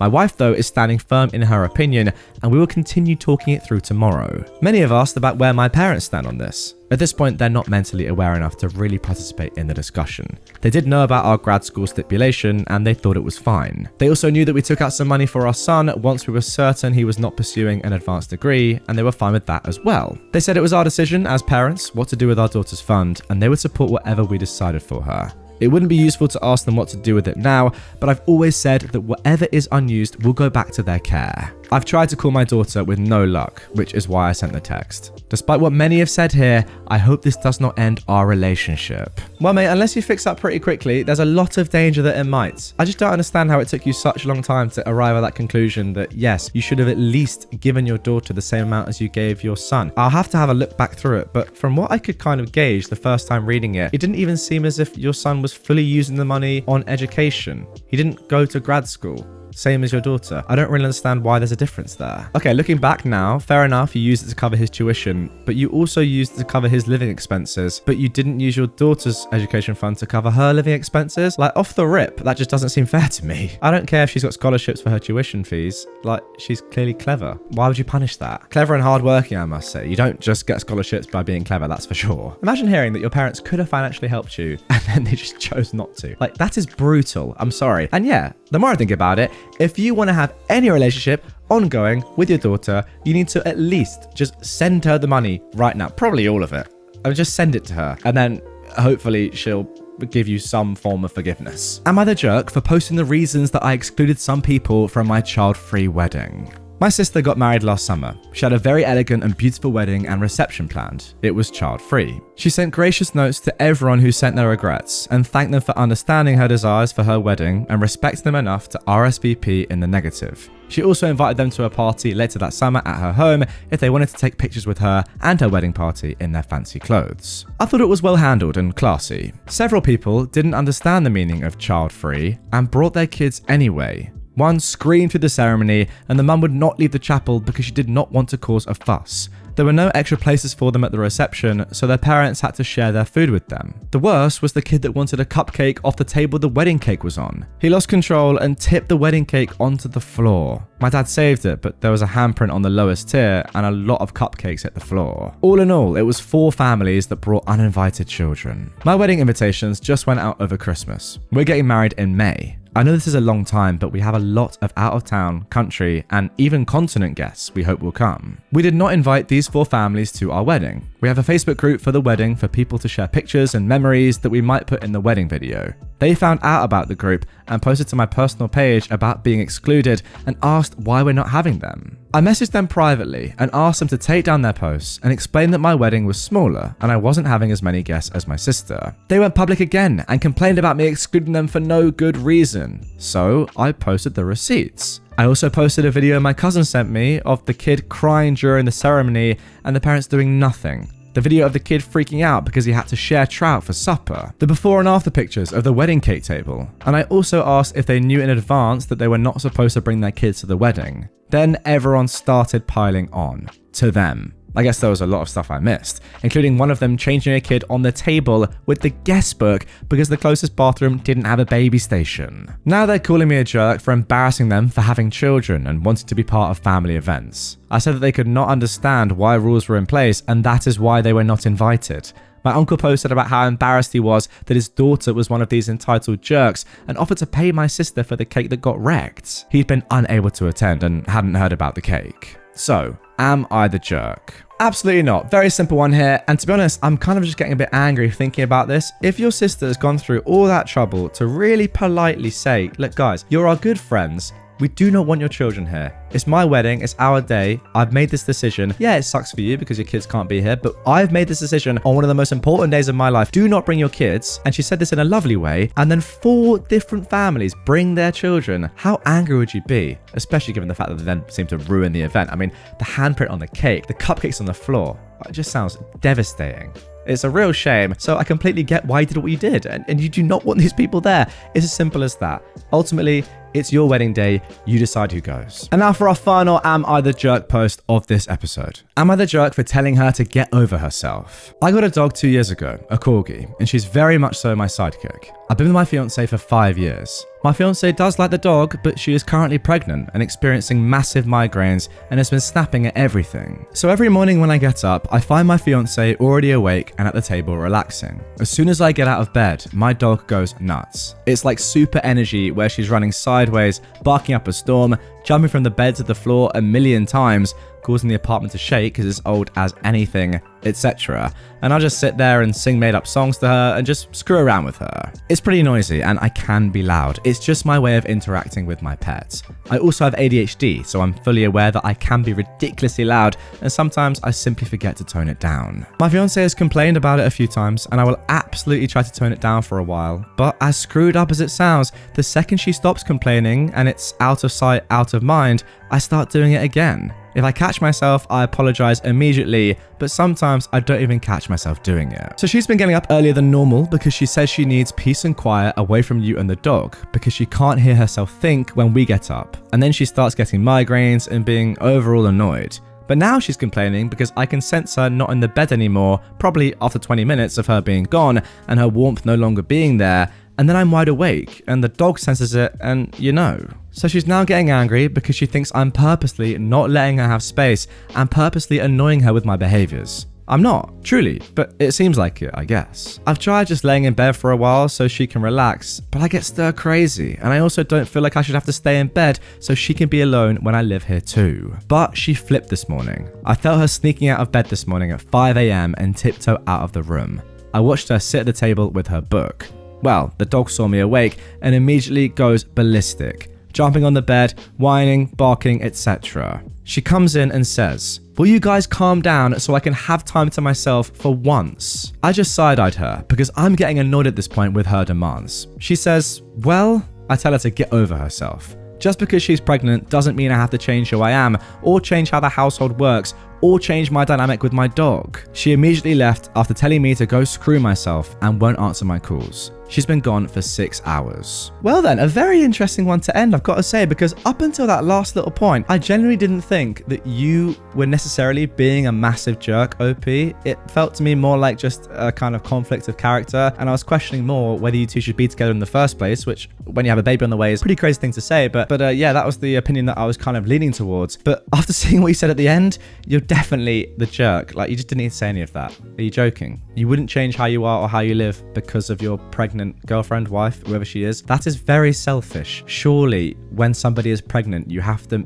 concede some things and probably, not be as crazy loud around them, give them their time, etc. Whatever they want, really. It's a bit weird to say that. But overall, I would say the main thing is you guys just don't really seem that compatible. You just seem completely different. Maybe it worked for you before and maybe it will work for you again in the future, but you need to find some sort of resolution and definitely give her the credit she deserves and favor her, especially during this time when she's pregnant. Like, are you nuts? Actually, to be honest, the more I think about it, the more that you really could do so much about this. Like, surely get up and then just leave the house. Go on a very long walk with your dog. Like, if you really cared and you were less selfish, you would find so many ways to get around this. And you could find a very easy solution to come to, which would enable your girlfriend, your wife to have the time to herself and you to go and be loud and be crazy and your dog to go and, exercise. Surely that's the solution. Train your dog, go on a dog walk. I don't know. Am I the jerk for asking my girlfriend to start making me breakfast every morning? I am a 27-year-old man, and I've been living with my girlfriend for several months now. For the most part, things are really good, and I plan to propose soon, and hopefully have at least a couple of kids with her. However, we've run up against the conflict. She is an absolute morning person. I hate mornings. By the time I force myself out of bed in the morning and into the shower, she's already been up for at least 30 minutes, even though she has to be at work later than I do, and is at the stove making breakfast. She likes a huge breakfast in the morning. She usually has eggs, either French toast or pancakes, hash browns or breakfast potatoes, and sausage or bacon. Sometimes on weekends it's ham or steak. She eats almost nothing for lunch and usually has a smallish dinner, but she loves a huge breakfast. Meanwhile, I only ever had cold cereal for breakfast, or maybe if I'm feeling really ambitious, some instant oatmeal and orange juice. I only even start to come alive halfway through my second cup of coffee, and I definitely don't feel like cooking in the morning. However, my girlfriend obviously does. So recently I asked her if she'd start making breakfast for me, too. She asked if we were going to trade off, and if I'd sometimes make breakfast for her, too. I told her no, but reminded her that I do often make dinner for her. She said that since we trade off making dinner, we should trade off making breakfast. I told her that there's no way I'll ever be able to muster that kind of energy first thing in the morning, but that since she obviously can, then she should just make me breakfast too. I said that it would take next to no extra effort on her part to throw in a couple more eggs, strips of bacon, an extra portion of hash browns, etc., since she's already doing it for herself anyway. But it started a fight, with her saying that it wasn't fair for me to expect her to think of me in the morning since I don't do the same for her. She seems to think that her making breakfast for me should figure into our division of labor and that I should do something extra in return. But I think that since she makes a huge breakfast for herself every morning anyway, that throwing an extra portion of whatever she's making on for me would take next to no effort on her part. So why should I have to do more for her in return than I already do? Wow, starting off today's episode with a jerk. You love to see it. Yeah, obviously you're the butthole here, my friend. It doesn't matter when someone wakes up or what they're doing or what they like to do. If you're getting something from someone and offering them nothing in return, then yeah, you're the jerk. Saying that it's no extra effort for your girlfriend to make you food is just an absolute load of rubbish as well, by the way. Not only is it twice the ingredients, but it's also the thought and actually doing it for someone else. And that's not even getting reciprocated. That's what I don't really get here. What you could have said is, I'll make you dinner every night if you make me breakfast every morning. And that is what she was implying. But you didn't say that, so no, you're definitely the jerk. Now, before we get into our next story, I have a very special announcement for you. After an insane amount of demand from you guys, I'm delighted to say that I've released some limited edition Not Today Karen merch. Picture this, you're out and about in the streets and a wild Karen appears and starts confronting you. What do? Well, normally you have to talk to a witch like this. However, get one of these t-shirts or hoodies on and all you have to do is simply point to it, laugh, and walk away. How easy is that? The link is down in the description if you like what you see. Go ahead, check the stuff out. I think they'd make a great Christmas present or even just a little gift for yourself. As always, it's official stuff from the very best supplier, so the quality is unmatched and it's one of the best ways to support me and the channel. With that being said, let's carry on. Am I the jerk for using flashcards to explain to my brother and his wife why they can't bring their rainbow baby to my wedding? My fiance and I are getting married. We've decided the wedding's going to be child-free. No hate towards children, just to keep it more organized and contained. My brother Chris and his wife have a 3-year-old son who everyone calls Miracle or Rainbow Baby. He came after several failed pregnancies that lasted for years. When they found out that my nephew was included in the no children rule, they tried to convince me to make an exception for him. Chris told me his son is a miracle baby and his presence at the wedding will bring blessings for me and my fiance. I refused and said no, the wedding is child-free. His wife kept sending my fiance pics of my nephew when he was months old. I don't know what that means. I told him no, and also to stop. My brother told me this might cause a rift in our relationship. I again said no though, and explained that the wedding is child-free. He asked again and pointed out how his baby is different since he's a rainbow, a miracle baby. I again said no and explained that the wedding is child-free. They brought it up when they visited at my home, and I knew they weren't going to stop, so I'd made flashcards in advance with the phrase, "The wedding is child-free, period," and pulled them out and started slowly showing them the flashcards one by one in this order. First, the wedding with a sticker of a bride and a groom. The second is child with a sticker of a baby. Third, free with a sticker of a no entry sign. And fourth, a period with a huge black dot sticker. They both were stunned. I asked if they get it now, and Chris lost his mind. His wife had already grabbed her stuff and walked out. Chris called me a jerk for doing this and said that I disrespected him, his wife, and their son, who's my one and only nephew. He rushed out after we argued. My fiance saw the whole thing and thought that it was funny, but my parents and Chris are livid beyond measure. They're telling everyone about the amount of disrespect and mockery I displayed towards them, and I'm being told to fix it now. Nah, I see nothing wrong with this at all. If the message wasn't getting through to them just by you using your words, then you had to try a different tactic. Yeah, flashcards are normally used for children and maybe even toddlers. They weren't getting it, so you had to do what you had to do. I rate it. Tell you what, if they're not careful, these two, they're going to raise their kid to be the most spoiled brat I've ever seen. The fact that they're saying right now that he deserves to go to a wedding that is specifically not for children, that just makes me think, what else are they allowing him to do that they really shouldn't be allowing him to do? I feel for this kid, honestly. Am I the jerk for doing weird and awkward poses whenever my mother-in-law accidentally walks in on me in the bathroom? So, my mother-in-law, I'm a girl by the way, came to stay with us for a few weeks till her home is renovated for Christmas. The problem is that she's been randomly walking in on me while I'm in the bathroom. Thankfully not once has she seen me naked, because I started picking up on her behavior after the second time in a week. She'd barge in, then turn and say, "Oh sorry," then close the door. I tried talking to my husband about it, but he kept ignoring me, then flat out said, "So what if she accidentally sees you naked? She's family." He seriously said that. Now we have a lock and I could have used it, but I have past trauma from the idea of locking or being locked in a room after my brother locked me in the bathroom when I was 5. So I came up with this idea. I'd go inside the bathroom pretending to use it and wait for her to come, because honestly, it's deliberate at this point. When she accidentally barges in, she'd see me in a weird or awkward position. For example, doing a ballet stand, standing on the toilet, or standing facing the wall with my hands up, fully clothed of course. I could see how awkward and weird this would be for her, because she'd stand there for a few seconds trying to figure out what I was doing. It was hilarious at first, seeing her initial confusion, but she told my husband about it, claiming she caught me practicing rituals in the bathroom. I cleared things up and revealed the reason why. My husband was fuming. He called me childish and said that I made his mum feel terrified or weirded out by my behavior. He said I should have acted maturely and locked the dang door instead of playing mind games. Again, this is kind of like the previous story. If the message isn't getting across, please do not come into the bathroom when I'm in here. Do not just burst in. Then yeah, you gotta try something else. If this woman isn't understanding it, then you've got to do something different. And yeah, it might be a little bit embarrassing to her, but it's not worked the first time. Try something new. What I don't understand here is your husband's response. He expects you to be mature about this. Okay, fine. But then isn't concerned about his own mother barging in on his wife in the bathroom. Like, where's the issue here? It's definitely not with you having a little bit of fun. It's your mum barging in on purpose. Am I the jerk for asking my husband to join us on my sister's birthday since he was in the same restaurant? I am a 26-year-old woman, and I was invited to my sister's 18th birthday a few days ago at a restaurant. My husband didn't come because he said he had a meeting dinner with some clients. This made my family feel let down, especially my sister, who wanted him there,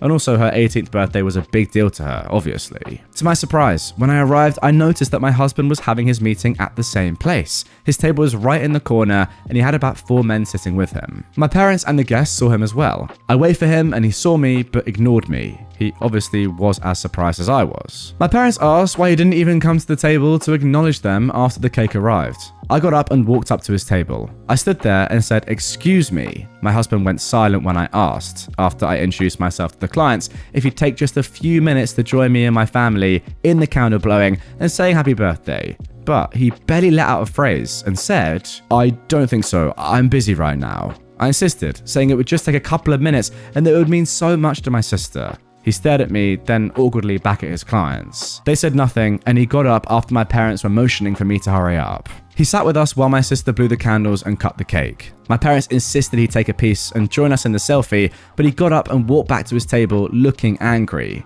We haven't talked till we met later at home. He was upset and started scolding me in front of my parents, saying I embarrassed him and made him look unprofessional and I ruined his business meeting. I told him he overreacted since it only took a few minutes and it was my sister's birthday and my family wanted him to join since he was literally in the same restaurant. He called me ignorant and accused me of tampering with his work, but I responded that ignoring mine and my family's presence was unacceptable. We argued, then he started stonewalling me and refusing to talk to me at all. FYI, I didn't have an issue with him missing the event, but after seeing that he was already there, then it became a different story. Also, it literally took 5 to 7 minutes. He didn't even eat nor drink, just sat down and watched. You know what? I'm not entirely sure how I feel about this one. The comments on Reddit are saying that you, OP, are the jerk. I'm not entirely sure I agree. People are saying that you have sabotaged this guy's meeting and business is really important and work is, essential, etc., etc., and it would look really unprofessional. And while I do understand that, surely if he just explained to his clients and the people he was having a meeting with, oh, just by chance, it's my sister-in-law's birthday, they're over there, my girlfriend and her family, I'm just going to quickly go and say hello if you don't mind, it would take me 2 minutes, and sing happy birthday. I think any reasonable people that you want to do business with would have said, oh, that's amazing. Is it by chance? Crazy. Yeah, go and do it for 2 minutes, no worries, and then let's get back to our meeting. Now that being said, you really would want to limit that amount of time. And also OP, if you and your sister really wanted your husband there and it was essential, you could have probably changed a date if it was that important. It's a bit weird though, it's your sister-in-law's 18th. It's not the biggest deal in the world in my opinion. But that being said, if I was at a business meeting with this guy and he said, oh, I'm so sorry, but I just randomly, by chance, my sister-in-law's having a birthday, I'm just gonna quickly say hello, I'd be like, yeah, no worries. Cool. Then let's get back to it. I understand that might be a controversial opinion, by the way. I'm reading through all the comments. Look, we'll get this one up on screen.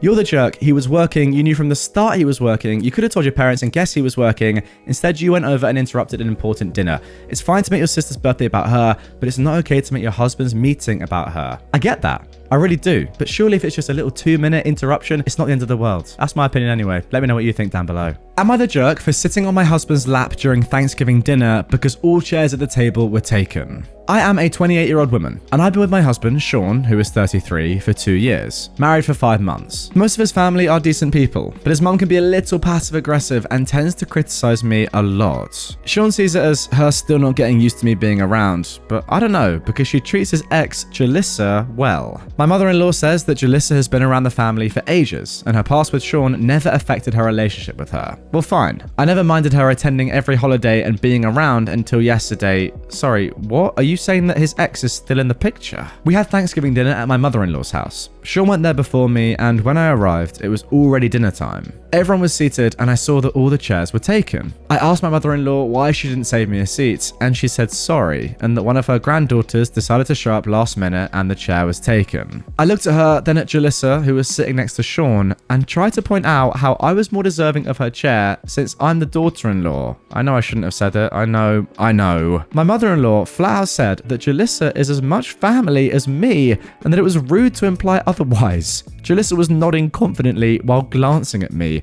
Sorry, your husband's ex is at Thanksgiving.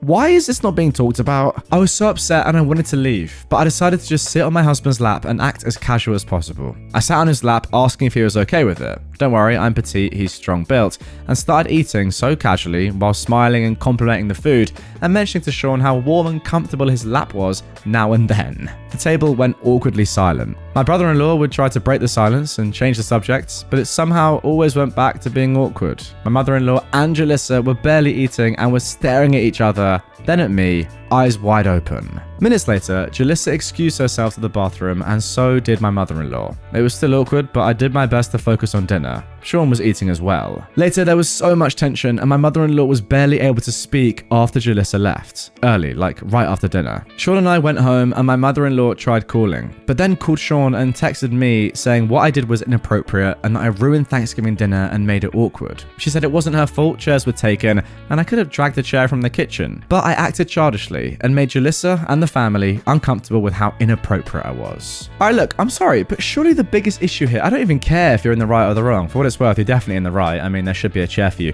Anyway, surely the main issue here, I know it's your mother-in-law's thing and she can invite who she wants, but your husband's ex is at Thanksgiving. Like, how is that not just going to screw with you in the mind? That is mental to me. How is that allowed? And look, fair enough, maybe they're on great terms and clearly she's a good friend of the family and your mother-in-law, but still, for me, I think that would just be a bit of a nuts experience, right? I mean, as for the actual question here, are you the jerk? No, there wasn't a chair for you. Pretty simple. Like, what are you going to do? Stand? No, there should have been a chair for you. And yeah, now that there wasn't, yeah, sit in your husband's lap.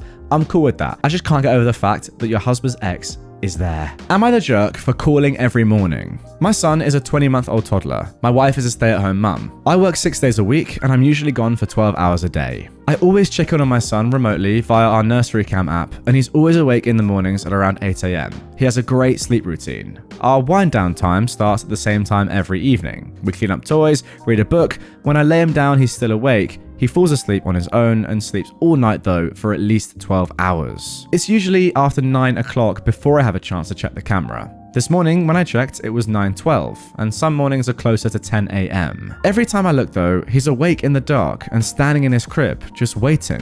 When I see this, I immediately turn on the brightest nightlight the camera has and speak to him through the camera app. I always tell him good morning and I love him, and he usually laughs and says, Dada. Then I leave the app and call my wife to wake her up. I usually have to call 3 to 4 times, and when she finally answers, it's obvious that she just woke up, and only because I called. I tell her that our son is awake, waiting for her, and that she needs to get up to start their day. This morning while on the phone, I asked her if she was going to get him after using the bathroom, and she said no. She was going to the kitchen to prepare their breakfast, and then she'd get him. I asked her to get him after the bathroom so he could go to the kitchen with her, and she flipped out. She told me it angers her that I call every morning to tell her how to be a mum and that she has a routine. I retorted with, well, your routine sucks because he's been awake for an hour and you'd still be asleep if I hadn't called. It just bothers me that he has to wait so long. He needs a diaper change, he's probably thirsty, hungry, and he just wants to play. Am I wrong though? Do I need to stop? Please be completely honest with your answers. Thanks. Okay, look, I'm sorry, OP, but you're definitely a jerk in this situation, right? This is the woman that you married, okay? You have to trust her to parent your child. And I get it, it's not ideal, but this is not the way to go about it. You can't every single day be calling your wife and just micromanaging her parenting style and telling her exactly what to do. That is extremely creepy and kind of like stalkery, to be honest. The fact that you're that involved when you're not there is weird. Look, I get it. From your perspective, I know you'd rather your kid just be looked after immediately from the time he wakes up and the time he goes to bed. I understand, and I think that's pretty logical, to be fair, and reasonable. But look, your wife isn't doing that, and ultimately you can't just say to her every single day, calling her 3 or 4 times to act in a different way than she's not doing. What you gotta do is sit down and have a conversation, not do this. Ultimately, you did choose her to be the mother of your child, so you gotta let her do her job. It's a bit of a weird transactional thing to say, but do you not agree? That's what I think anyway. Am I the jerk for eating my husband's entire birthday cake by myself? I'll preface this by saying that my husband's family and I don't get along, like at all. We're rarely ever on good terms, and for my mental health, I decided to put distance between us, especially after I was blamed for my most recent miscarriage that happened 3 months ago. My husband can still see and visit them whenever he wants. For me, I don't attend any of their events, not even Thanksgiving nor Christmas. My husband's 30th birthday was 2 days ago. I planned to celebrate with him. I bought a cake and a gift, but he said that his family invited him to celebrate his birthday, and he really wanted to go because the birthday parties his family throw are like no others. We had an argument over this, but he told me to wait for him till he finished celebrating there with his family, and then we could celebrate together at home and eat cake.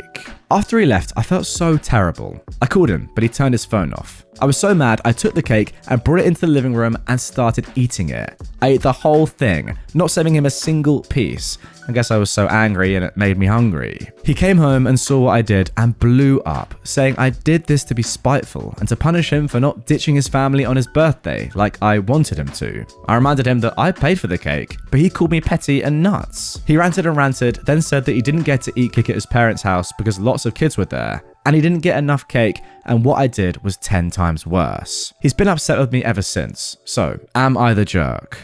Ending it on a tough one. Look, I don't think you're the jerk, because you did buy it. I know it's for your husband and all, but you were so upset with him going to his family affair, and he knows that you're not going to go and do that. So look, if you're that upset and you just want to eat the cake, fair enough. You bought it.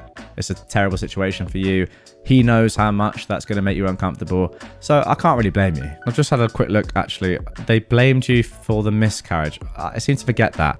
These people are terrible, now that I think about it. They blamed you for a miscarriage that happened 3 months ago. Why is your husband prioritizing them over you? Sorry. The more I actually just think about what I've just read, the more I'm realizing that your husband is very much in the wrong for going in the first place and leaving you home alone. Doesn't even matter what he wants to do. His own family have said that the most recent miscarriage is your fault, and he still talks to them. Wow. That has blown my mind. You're definitely not in the wrong. Am I the jerk for not letting my daughter buy clothes? My wife and I have 4 kids. We generally agree on parenting them, but a recent incident had me and my wife disagreeing, and I want to see if I was in the wrong. A few weeks ago, I was at home with our 12-year-old boy because he was sick with a stomach bug. While I was making him soup, I got a call from my twins' high school telling me that they wanted to speak with me and that my daughter has received 3 days of ISS for a bullying incident. Because of my son's sickness, I spoke through them via phone and they told me everything that had happened. My daughter and a group of her friends were picking on a boy for wearing a crop top. The boy told the teacher, she asked them to stop. When they didn't, she sent them to the office. After talking to the boy, he admitted the bullying was going on for a few days and that they kept bothering him when he asked them to stop. My daughter and son came home and my son's face was bright red. I told my daughter to go to her room and then sat down with my son to see if he was okay. Apparently, the boy she bullied was a close friend of his, one of his football teammates. The boy was talking to my son and their other friends and said something about how he thought it was cool that some men used to wear sports crop tops. The boys told him that if he thought it was cool, he should try it. The boys went out and bought some jerseys from the thrift store and made them into crop tops. I then spoke to my daughter. She didn't show much remorse and was dismissive of me. Last year, she also got in trouble for bullying someone because of clothing. She's also got in trouble for racism at school. Very white area, we are white. Her and her friends were saying racist stuff in class. When my wife got home, we discussed a punishment and agreed on not buying her new clothes for a while. She has plenty of good clothes already. This weekend, we went to visit my brother. My brother lives around 3 hours away in a small town and we don't see him often. This week was the town's annual fair. At the fair, they had booths from local businesses. Our oldest son went to the booth with antique sports stuff and then the book booth to get books on sports history. My son loves reading those. Our 12-year-old got some plushies and toys, and our youngest was looking at video games. Our oldest daughter went to the clothes booth. I stopped her and told her the rule was still in place. I said she could buy books, a video game, candy, etc., but clothes were the one thing she couldn't get. She was bugging my wife, and my wife eventually told her she would reconsider it. She then talked to me, and I told her that I wasn't changing my stance because I am letting her buy other stuff, and I thought she was being entitled. My daughter didn't buy anything, and my wife thinks I was too tough on her. When I called my mum for advice, she also agreed with my wife. So, am I the jerk? Okay, interesting one to start today's episode. I feel like everyone kind of sucks here, right? Your daughter is a racist bully and the only punishment you're giving her is that she can't buy clothes? And she's also allowed to buy pretty much everything else she wants. Now, that's not good parenting. That's not going to dissuade her from being racist and being a bully in the future, surely. I mean, yeah, you're not in the wrong for upholding your extremely weak punishment, but the fact that it is so weak is crazy. Like, get a grip, man. What's going on here? You have a 14-year-old daughter that is a racist bully. That's nuts. Am I the jerk for telling my wife she was so close to getting her dream job?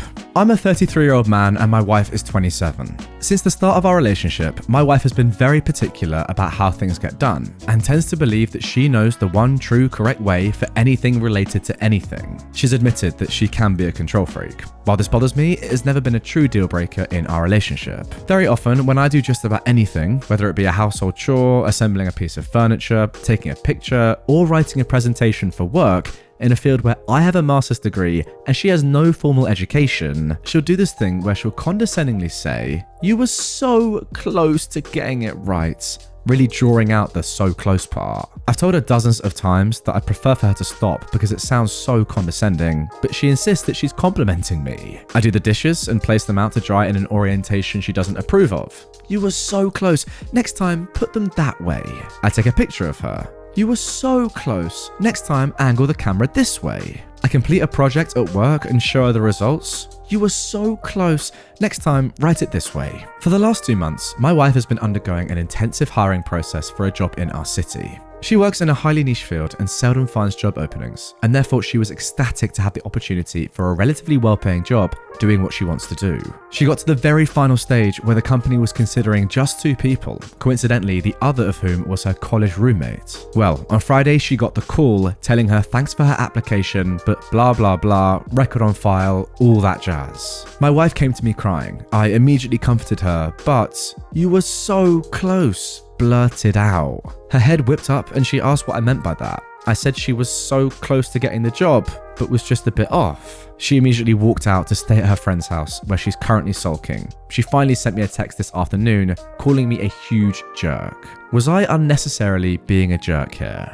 Okay, this one is tough because in the moment, yes, this was probably not the right thing to say, especially when your wife is clearly devastated at not getting her dream job, but I get why you've said it, so therefore I'm not entirely sure you're in the wrong. You've said to her multiple times now that when she does it to you, it's extremely condescending and it's clearly not getting through to her. She keeps doing it, so perhaps the only way for her to realize that it is so horrible is you doing it to her at this time. Yeah, look, it's not ideal, but neither is her saying it to you every time, so she has to learn one way or another. Am I the jerk for telling my friend that her degree is useless if she has to leave the country to find work? I have a high school friend, Diana, who recently got her master's degree. She lived in another city and we barely ever saw each other, and she was always too busy for long phone calls, so we only talked briefly every now and then. During the time she spent on her degrees, I managed to get married and start my own family. Diana was visiting her family and we met up for lunch. I asked her about her degree, work prospects, etc. She did her master's in translation or interpreting or something like that. And she said she got the job but will have to move to Brussels. I told her that's crazy. If she can't find a job locally, then her degree was a waste of time if she has to move to another country. She said it's an amazing job opportunity that she couldn't get anywhere around here. Apparently the job is related to EU Parliament or whatever.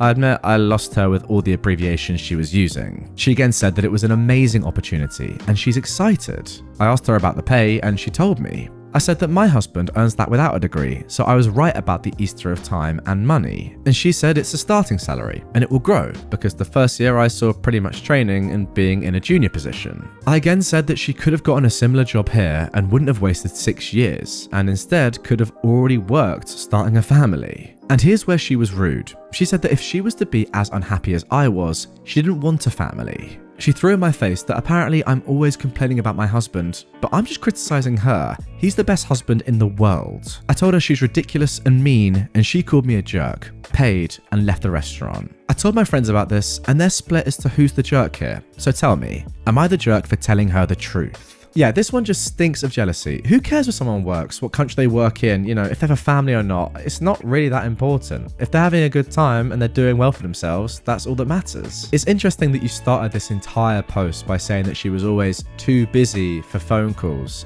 in inverted commas. From that moment on, you could tell that OP had a little bit of a problem with Diana, and I feel like that's just spiraled into you saying, okay, well, you should work here. Also going on about your husband's pay and like comparing that to her when she's literally just starting out and she's clearly so excited about her new job. Very necessary. You are the jerk. Am I the jerk for getting someone fired because they pretended to know the language? I decided to apply for my dream job. I met all the criteria and one of them was to be proficient in my native language, which is Russian, which I am, since I've grown up in the country, speaking and writing it, and have finished school and university, where obviously all the subjects are taught in Russian, except English and French and German language classes. I ended up securing the interview with this place and needed to demonstrate the knowledge of Russian, so the person who did the interview started asking me questions in it. However, I could barely understand her. Not only the accent made it incredibly difficult, but the fact that she couldn't build a sentence and also used incorrect forms of the words and pronunciation was totally wrong too. In short, it sounded as if she was randomly putting the words in Google Translate and was trying to repeat them. I answered all her questions, but I noticed she barely made any notes. I decided to let it pass and wait for a verdict. After about 3 months of chasing and silence, I got an email saying I wasn't successful, and the reason was that they believed my knowledge of Russian language was poor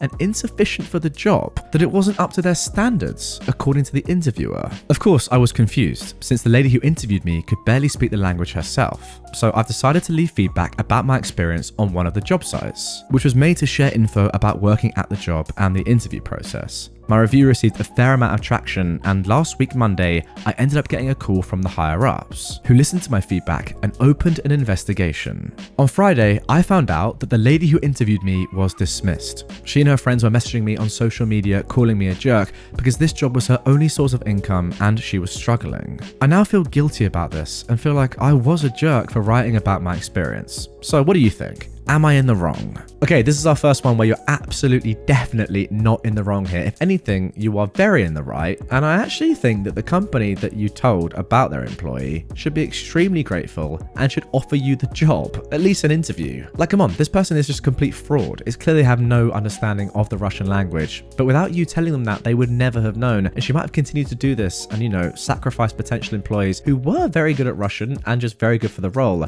potentially like you, but now that's not going to happen anymore because they know. And yeah, I guess it sucks that that's her only source of income, but for the majority of people, their job is their only source of income and they would struggle without it. Like a standard, she's a scam artist. Good for you for letting the company know. Am I the jerk for telling my mum and stepdad the real reason I was upset? I am a teenage girl and was born when my mum was 18. I see my dad like 3 days a year at Christmas. My dad doesn't want me as much as he wants his other kids, but I try not to take it personally. My stepdad, who's been in my life since I was 5, is really nice to me, but I don't think he would care if I didn't exist. But he makes my mum and my little brother, my mum's and stepdad's bio kids, so happy and does a lot for me. And for that, he means everything to me. My mum is pregnant again, and this time I get a little sister. I'm just a little nervous, but my stepdad hasn't said anything about having his first daughter, so I really do appreciate him being sensitive to me, even though I don't think he considers me to be his daughter. My mum is excited for another daughter too, and has been shopping for clothes and been putting together a nursery with me, because I'm really good at art and I'm painting a mural for my sister. She keeps saying things to me like, I'm so grateful to be able to give all this to the baby that I wasn't able to give you, and that she's blessed that she doesn't have to do it alone, and that she's really excited to see my stepdad be a dad again. I know I'm being selfish, so please don't think low of me, because of course I want my mum to be happy, but when she says things like this,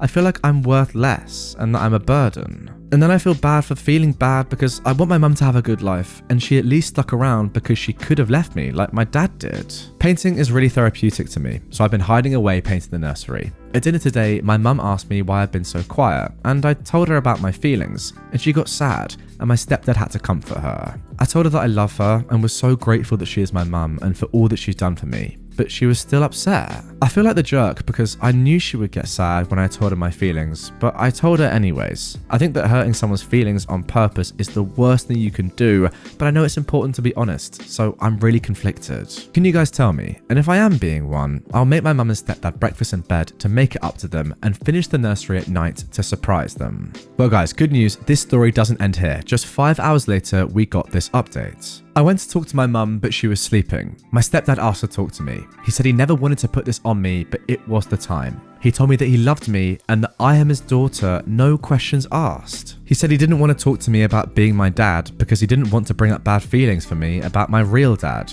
He wants to adopt me, but didn't want to pressure me, and if he did, my bio dad would have to sign away his rights. He was worried that my bio dad would 1. Not put up a fight and that would hurt me, or 2. Fight but still not want to see me more and hurt me, so he was avoiding the topic. I said I want him to be my real dad and that I want his last name. He said we'll see what we can do, and that if it doesn't work, we can try and hyphenate, and I can still use his last name as mine on my jerseys and stuff for soccer, and that as soon as I turned 18, we could change it. He told me he would take care of me forever, and that he's so proud of me, and that I've never been / never will be a burden. He said I don't need to be so nice all the time, and if I'm an evil teenage girl, he'd still love me as much as he does now. He also told me that he never wants me to feel pressurized to babysit, because even though they are young parents to me, they are still my parents, and it's their job to raise us all. And then the next morning, we got one final update. I talked to my mum this morning and she said she wasn't mad at me and just mad at herself. She told me she wishes she could have given me more, and I told her that she gave me more time with her and that was enough for me. She said she had no idea how to be a mum when I was born and doesn't know how I turned out to be so good, but she is happy. She told me that I better be selfish today because she wants to go shopping and buy me lots of things. She said I've never been a burden and that I'm the best thing that ever happened to her. She said I should go to therapy because being a people pleaser is bad. Also, my mum and dad called my bio dad this morning and he agreed to sign away his rights. I got a little sad and cried a lot, and I don't know why because I wanted him to sign them away, but my mum and stepdad hugged me a lot and we're going to have a party tonight with both my mum's family and dad's family. My dad's family, especially my grandma and grandpa, are really excited that I finally am going to have their last name. And grandma has sent me pictures of gold necklaces she wants to have made for me with my new last name. And there we go, ending off today's Am I the Jerk episode with another wholesome story. I'm not gonna lie guys, I'm addicted to ending episodes right now, Reddit stories with really wholesome ones like this one. The end of that was so nice, where Opie's gone from saying stepdad to just saying dad. How good is that? It's just lovely to see. It's interesting what your mum says about going to therapy because it's not good to be a people pleaser.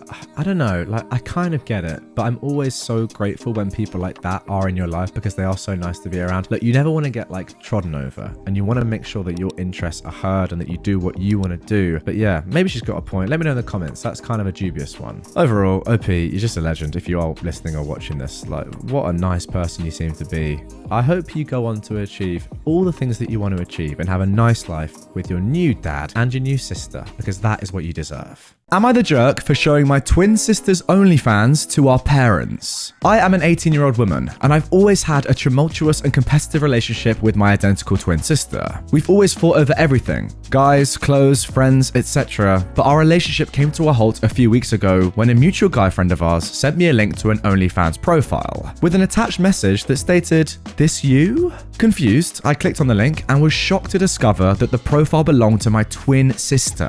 The profile picture was very clearly a scantily clad image of her, and the username was my nickname that literally everyone in my life uses. I asked our friend about it, and he told me that he discovered the profile through Twitter and then subscribed to the profile, which includes dozens of videos of her doing spicy things, to say the least, solo and with partners, all of which with her face showing. I was floored, and in a fit of rage, I showed the profile to our parents. I mean, literally anyone who saw that profile that knows us would immediately assume that it's me, considering she's basically going by my name. Our parents forced her to delete the profile, and she hasn't spoken to me since, claiming that I not only ruined her main source of income, but also betrayed her trust. However, I think that she betrayed my trust by going by my nickname. Am I the jerk? No, you're definitely not. Your sister is, though, for imitating you and using your nickname. She knows full well that you're identical twins. She knows what she's doing. If it was her full personal profile and she was using her personal name, then that's a different story. But the fact that she's imitating you, you're absolutely right to tell your parents. Am I the jerk for telling my daughter that her grades are more important than her pain right now? I am a 46-year-old woman, and I have a 16-year-old daughter.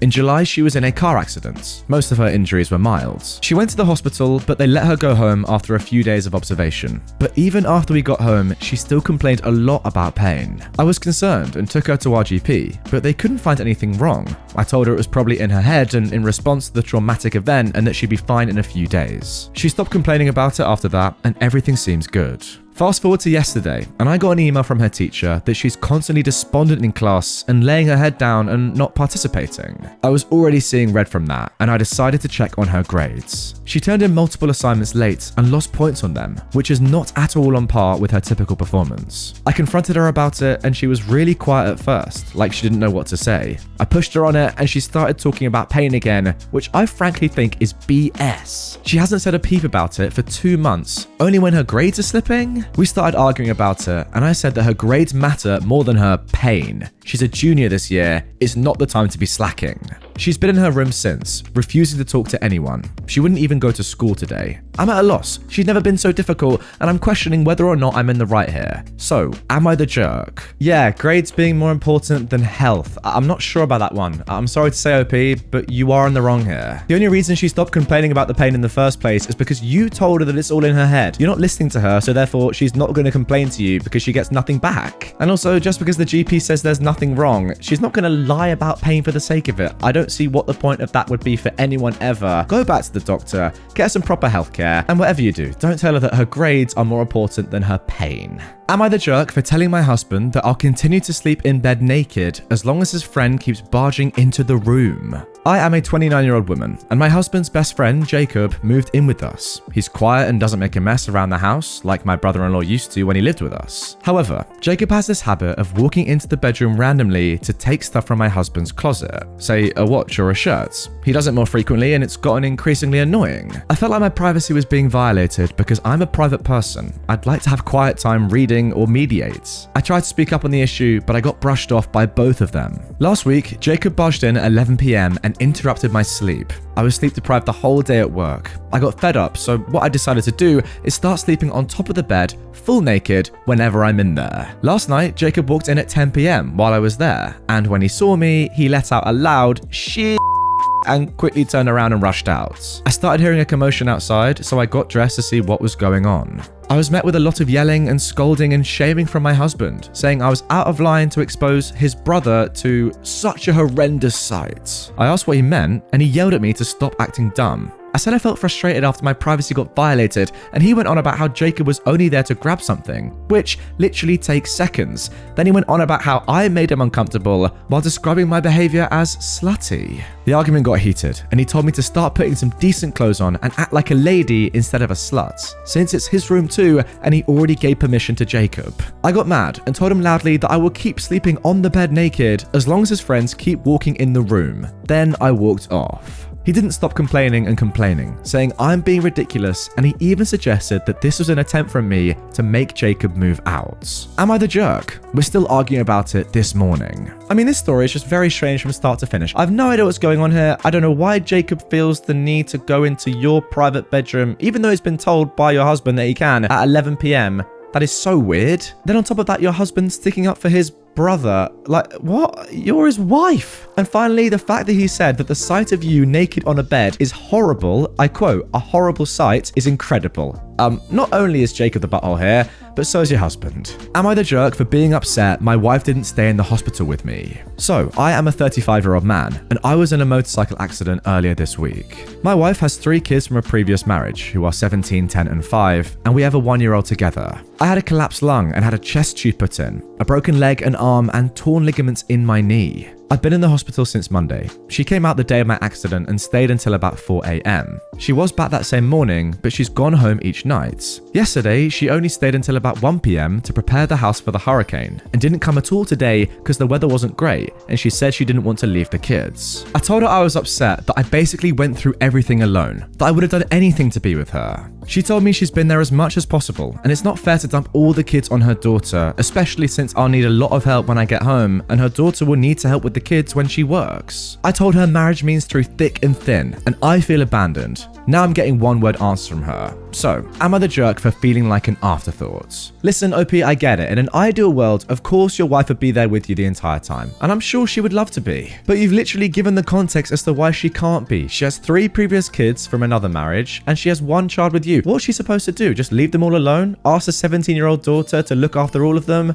No, that's obviously impractical. Yeah, you're right, marriage does mean through thick and thin, but it also means not abandoning your children, your 4 children, for just you.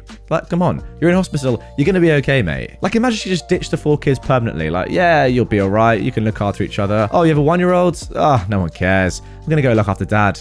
That would be ridiculous. Am I the jerk for getting up and walking out of the diner when my boyfriend said that he forgot his credit card? I am a 32-year-old woman, and I've been dating my 36-year-old boyfriend for 9 months. He has 2 little children who love going out to eat. We go out once a week, and each time he happens to forget his credit card to make a payment. I'd obviously end up paying since we had the kids with us, but honestly, it left me broke this month and the month before. I just received my payment for my second job, which is part-time. We agreed to go out together with the kids, and I even sent him a text reminding him not to forget his credit card. He laughed it off. At the restaurant, we'd ordered dinner, and he let the kids order lots of new stuff on the menu, which was expensive. Before we started eating, I mentioned his credit card just to make sure he didn't forget it. He looked at me shocked, and then started searching his pockets for a while. He then looked at me in a sorry way and said, "Guess I forgot it in the other pair of jeans that I thought I was going to wear." Then he asked me to foot the bill just this one time. The food was on the table, but I didn't even get a bit. I grabbed my stuff and got up.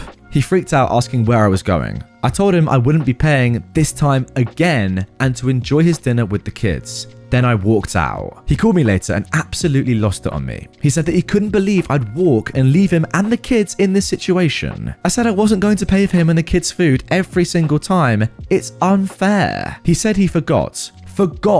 He yelled like that, and I didn't show sympathy for him and the kids, and he had to cancel and go home with the kids hungry since he couldn't pay right there and then. We got into an argument, and he's been mad at me about it since, then saying things like how he needs to take a look at how I'm treating the kids specifically, and how I was willing to let them go hungry with my selfishness. So, am I the jerk? Absolutely not. Not even close. It's so obvious that he knows what he's doing here. If anything, you need to get that money back that you've spent on him and his family over the past few months that's left you broke. He knows exactly what he's doing, down to the T. Nobody forgets their credit card that many times. The excuses are abhorrent, I'm gonna be honest. What a shambles of a man. I'm sorry to say this, OP, but if you haven't realized by this point, he is literally just using you. As I said already, nobody forgets that many times. And sorry, I've just remembered he's guilt tripping you about his own kids, and it's just so poor from him. Leave him right now. Am I the jerk for not inviting the next door neighbor girl to our backyard party? We live in a block filled with kids. Every now and then, I like to get a bounce house and throw a little backyard party for them. I threw another one last week. I want my son to have good memories with his neighbor kid friends because they all go to different schools. I told the parents about the party, and that was lieu of an invite. I didn't invite the 8-year-old girl who lives next door. Why? My freaking god, she screams over everything. It's not even a scream, it's ear-piercing screeching. I cannot stand it. I can tune out the loud sounds from my 7 and 9-year-old boys and their friends, but not that girl screaming. It's like she sees a bug, she screams. She thinks someone is chasing her, she screams. She jumps off a swing, she screams. I'm pretty sure it's for attention, but I can't spend my Saturday listening to it in my backyard. Like, I'd end up yelling at her, and I don't want to do that or come across like an angry dad. Her parents did ask me if something was wrong because she wasn't invited. I bluntly told them that I just can't take the screaming. They said she's no more louder than any other kid. No, she's much louder. I told them I didn't want to discuss this any further. If and when she can stop her screaming, then I'll be more than happy to invite her to my backyard parties. They were deeply offended. I'm not looking for suggestions to abate her screaming or possible explanations to her screaming. I just don't want to hear it or be around it. The only way in which I would say that you were the jerk in this story, OP, is if you hadn't done what you did and tell the family the exact reason why you haven't invited their daughter. You've given them a reason, and that's absolutely fine. It's your event, therefore you're not the butthole. If anything, it sucks for the kid because they're not really doing that much wrong. They're just being a kid and having fun. It's on their parents to tell them not to do these sort of things. And her parents aren't really doing anything about the problem, are they? They're just saying that she's no louder than any other kid. Whereas, let's be honest, she must be, based on what you're saying. So no, OP, you're definitely not in the wrong, you're in the right, but the parents of that kid need to step up and do something. Am I the jerk for cancelling dinner because my girlfriend didn't feed my daughter lunch? I am a 33-year-old man, and I've been with my 30-year-old girlfriend for over a year. She quit her job as soon as she moved in with me, saying that technically she is a stay-at-home mum since she takes care of my 5-year-old daughter. I thought her decision was odd for many reasons, including the fact that my daughter is only comfortable with me taking care of her needs. Yesterday, I was at work. Since my girlfriend is still getting used to my daughter's routine, I decided to help by making her a schedule and even setting alarms for certain activities like showering. At 1 p.m, my daughter was supposed to eat her lunch. It was in the schedule, but I still texted my girlfriend to remind her. All she had to do was reheat the food I cooked the night before, since I'm the one who does the cooking. I got home at 5 and found my daughter in her room with some chips. I asked why she was having chips at the time, and she said it was because my girlfriend didn't give her lunch. I asked why, and she said she had friends over. I was livid and rushed to confront her, and she tried to downplay it, saying she forgot and chatting with her friends made her forget. I said that was BS since she had the schedule. She said I was judging her for still getting used to my daughter's routine and forgetting stuff, but I literally texted to remind her. She claims she didn't see the text, but her phone never leaves her hand. I've decided that I won't be cooking for her or her family who were supposed to come over later last night for dinner. She freaked out, saying I couldn't do that and put her in this situation after I agreed to cook for the night. I said it was done and declined to keep arguing it. She started screaming that I was being too harsh on her, not giving her time to adjust properly. She ended up cancelling dinner with her family, but is pretty much angry at me for backing out last minute. Now, the comments on this one, guys, are very interesting because I'm not going to lie, I do kind of differ, but I get what they're saying. The comments on Reddit are saying that OP is the butthole for leaving their child with this woman in the first place. Now, as much as I do get that, I feel like there needs to be more context here because we don't know if this is the first time that's ever happened or, if this is a regular occurrence or not. I'd say if this has happened before or if there was any even inclination that this was going to happen and she was going to forget to feed your daughter, then yeah, you got to take blame for that because ultimately you are responsible for your daughter even if you're not present with them at the time. You choose who looks after them. But if this is the first time that's happened, then yeah, it's not particularly your fault. It's just a terrible situation all around. I mean, no doubt this woman is a disgrace. Again, get her out of your life as quickly as possible. What could have happened here could have been absolutely disastrous. Like, yeah, it seems all right. She was just eating chips, but imagine she was locked in a hot car or something and the girl's like, oh yeah, I forgot she was in there. Like, genuinely, that could have happened. So I don't know who's in the wrong here, really. Kind of everyone. Just make sure it doesn't happen again. Am I the jerk for telling my stepdad that I'll eat whatever I want in this house because I'm paying for it in front of my stepsisters? I am a 20-year-old man and I currently live with my mum full time since my dad is working out of the country. She has a husband and he has 2 daughters from a previous marriage who are 12 and 14, and there's also my half-sibling, a 6-year-old boy. My mum's husband is unemployed because he was abruptly terminated. Both of them do gigs here and there while he looks for a job, but they barely bring money to the house. I'm in my second year of of uni. While working and getting money from my dad every month, I've been paying for most of my stuff. Clothes, hobbies, phone bill, etc. ever since I was 16. And when I turned 18, I began to pay rent and for my car. My mum's husband and his daughters are big eaters. I don't mind. I just started to buy my own groceries and they knew they weren't allowed to have any. Though I'd let my stepsisters take some of my snacks because I get that they're kids. But ever since 3 or 4 months ago, my mum has been asking me to buy this, buy that, buy this again. And I've been doing their groceries too. So I'm basically paying for all of the food, plus rent, plus driving my stepsister to and from school, among other things. Yesterday, we were having dinner together, and I remembered I'd bought a watermelon a few days ago. It was almost all gone, but I could eat the last of it and it was okay. My stepsister said she wanted some too, and I said there was barely anything left and she could have an apple or something. But she said she wanted watermelon, and I said, sorry. My mum's husband said kids go first. But I said the kids have been eating watermelon for the past few days and it was my turn. He looked me dead in the eye and said, put it back, son. You can eat something else. So I just said I'll be eating whatever I want because I was paying for it. Nobody said anything after that, and I took it to my room. Later, my mum came and apologized for him, but said that I shouldn't have said anything in front of my sisters, and that was rude, because I was being financially abusing with my family. So, I don't know. Well, first of all, you're definitely not the jerk, and second of all, I love that you stood up to the bloke, because what you're saying is straight facts. You are the one that pays for the food, you pay for the gaff, you know, you're well within your rights to say that. And yeah, your mum's right, maybe it's not the right thing to do in front of the kids, but you're literally getting used to it, and you're not even getting appreciated for it. If anything, you should have probably said something a little bit sooner. If you are the one that is enabling their entire lives, paying for everything, then as harsh as it might seem, you just got to get out of there. Because ultimately, you're not going to be around forever. They can't just use and abuse you for their entire lives too and expect you to just fund everything.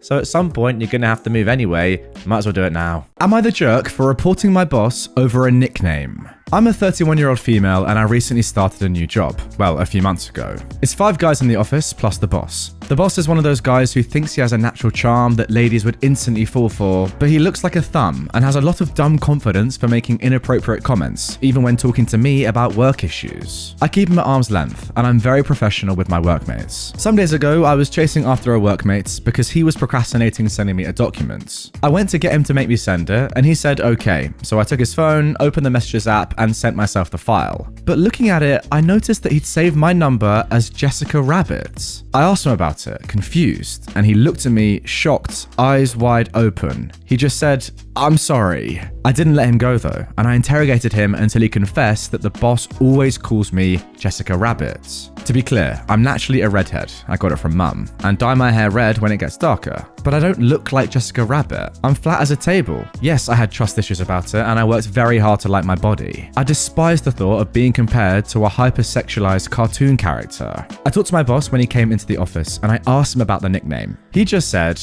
because you're both sexy redheads. I told him to stop it because I don't feel safe. He just said, why are you so angry? It's a compliment. I said it's not, and I stormed out. I went to HR to do a formal complaint. The HR lady said that she'll process the complaint, but that it was worthless because the boss is just like that. Well, I told her that I don't like my boss's attitude and I need a warrant to stop. Since then, my boss stopped talking to me, and my workmates say that I'm way too dramatic and don't know how to take a compliment. They also complain that they don't feel safe around me because they don't know if I'll twist their words somehow. Am I the jerk here? Yeah, 100% you're in the right here for reporting him. I don't know how you could ever be in the wrong. Maybe you thought that because of what the HR lady said, you should have been a little bit softer, but to be honest, I don't see how you could ever be in the wrong here, and I think you probably knew you weren't the jerk, to be fair. However, I guess when you work with 5 other guys and they're now saying that you make them feel uncomfortable, nah. It's sexual harassment. Pretty simple. Let's move on. I mean, obviously the boss and the other co-workers are jerks, but so's the HR lady.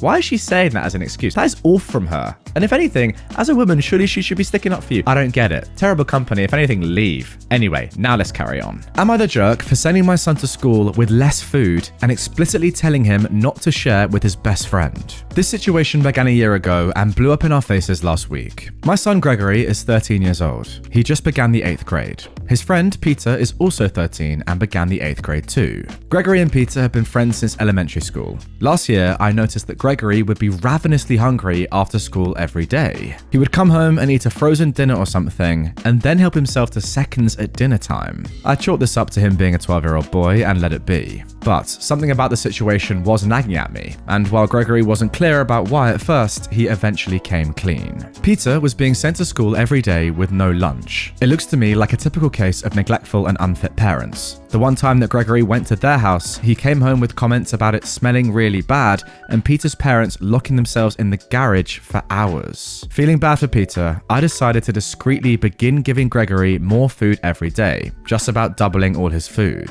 Over time, I became less discreet and began packing a separate lunch for Peter. I was never thanked for this by anyone, but I knew Peter was eating the food I sent. This year though, things are different. Money is tighter for personal reasons, and frankly with how expensive things are, I've decided not to spend exorbitant amounts of money supporting someone else's child. I sat Gregory down and told him that I'd be packing him one lunch which is for him and him alone. I made it extremely clear, do not share with anyone, and this includes Peter. Gregory followed my instructions until one day last week, I got a phone call from Peter's mother. She was livid that I'd cut Peter off without a single word. I asked her when it became my responsibility to feed her son, and she responded that if she'd known I wasn't sending Gregory to school with too much food, she would have handled it herself. I asked if she remembered why I began sending him to school with 2 lunches in the first place, and she hung up on me. I feel conflicted. I know I'm having my kindness thrown back in my face, but did I approach this situation incorrectly? Alright, very interesting one here. First of all, before I say anything, get your comments in down below. What do you reckon? In the wrong or in the right? It's very contentious, I will say that. For me, it's clear that you're a nice person, right? Nobody would do this in the first place without being a nice person. You've shown that over the entirety of the past year, giving extra food to your kid just to help another. That's good stuff. Also, clearly in comparison to Peter's mother and father, you are a significantly better person.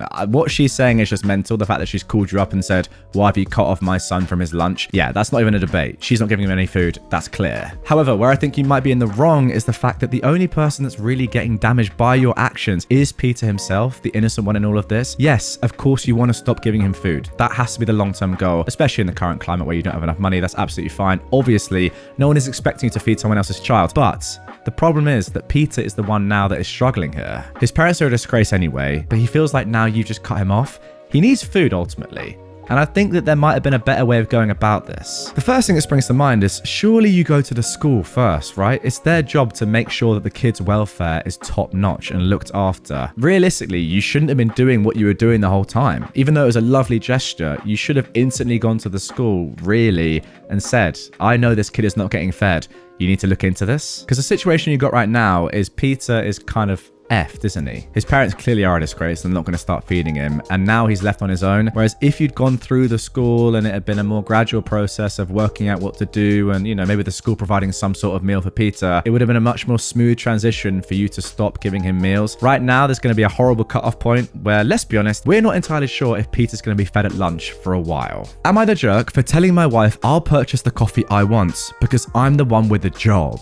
I've lately come to enjoy some nicer coffee than I usually drank. I brew it at home, so we're not talking daily $7 drinks or anything. Instead of getting a giant bulk bag of Kirkland coffee, I've come to enjoy a $12 bag from the grocery store. It lasts a bit over a week, maybe 2. That's instead of $15 for about 5 weeks, which is what it was. My wife doesn't work and I work from home. She also unfortunately isn't doing a lot around the house right now because of a medical condition. I've been picking up most of the slack while she sits around. This has been going on for 6 months for the household, years for the job. Yes, she has depression, and yes, she is getting treatments. I try my best to do what I can, but oftentimes I have to ask her multiple times to help with even simple tasks to share responsibility. We've had discussions on how I know she's working on the issue, but I can't do everything on my own.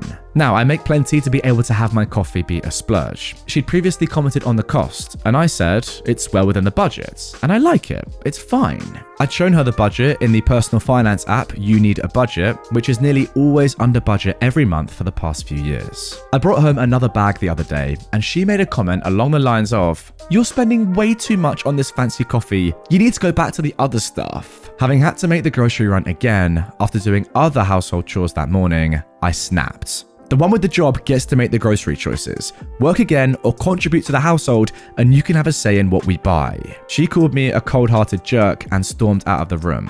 So am I the jerk for my reaction to being called out on coffee buying? Well, mate, I think you know you're not the jerk about the coffee. You have the money, you can buy it. But clearly this story is not about the coffee. And if anything, it's actually quite sad. I didn't really enjoy that. Like, clearly there's a lot of issues here going on. I'm just scrolling through the comments and everyone is saying this is not about the coffee. I could not concur more. Yeah, something's got to give here. I don't know what the play is, but maybe find a new therapist. I don't know. The relationship is not going that well, that's for sure. And coffee is the least of your problems. I say in jest.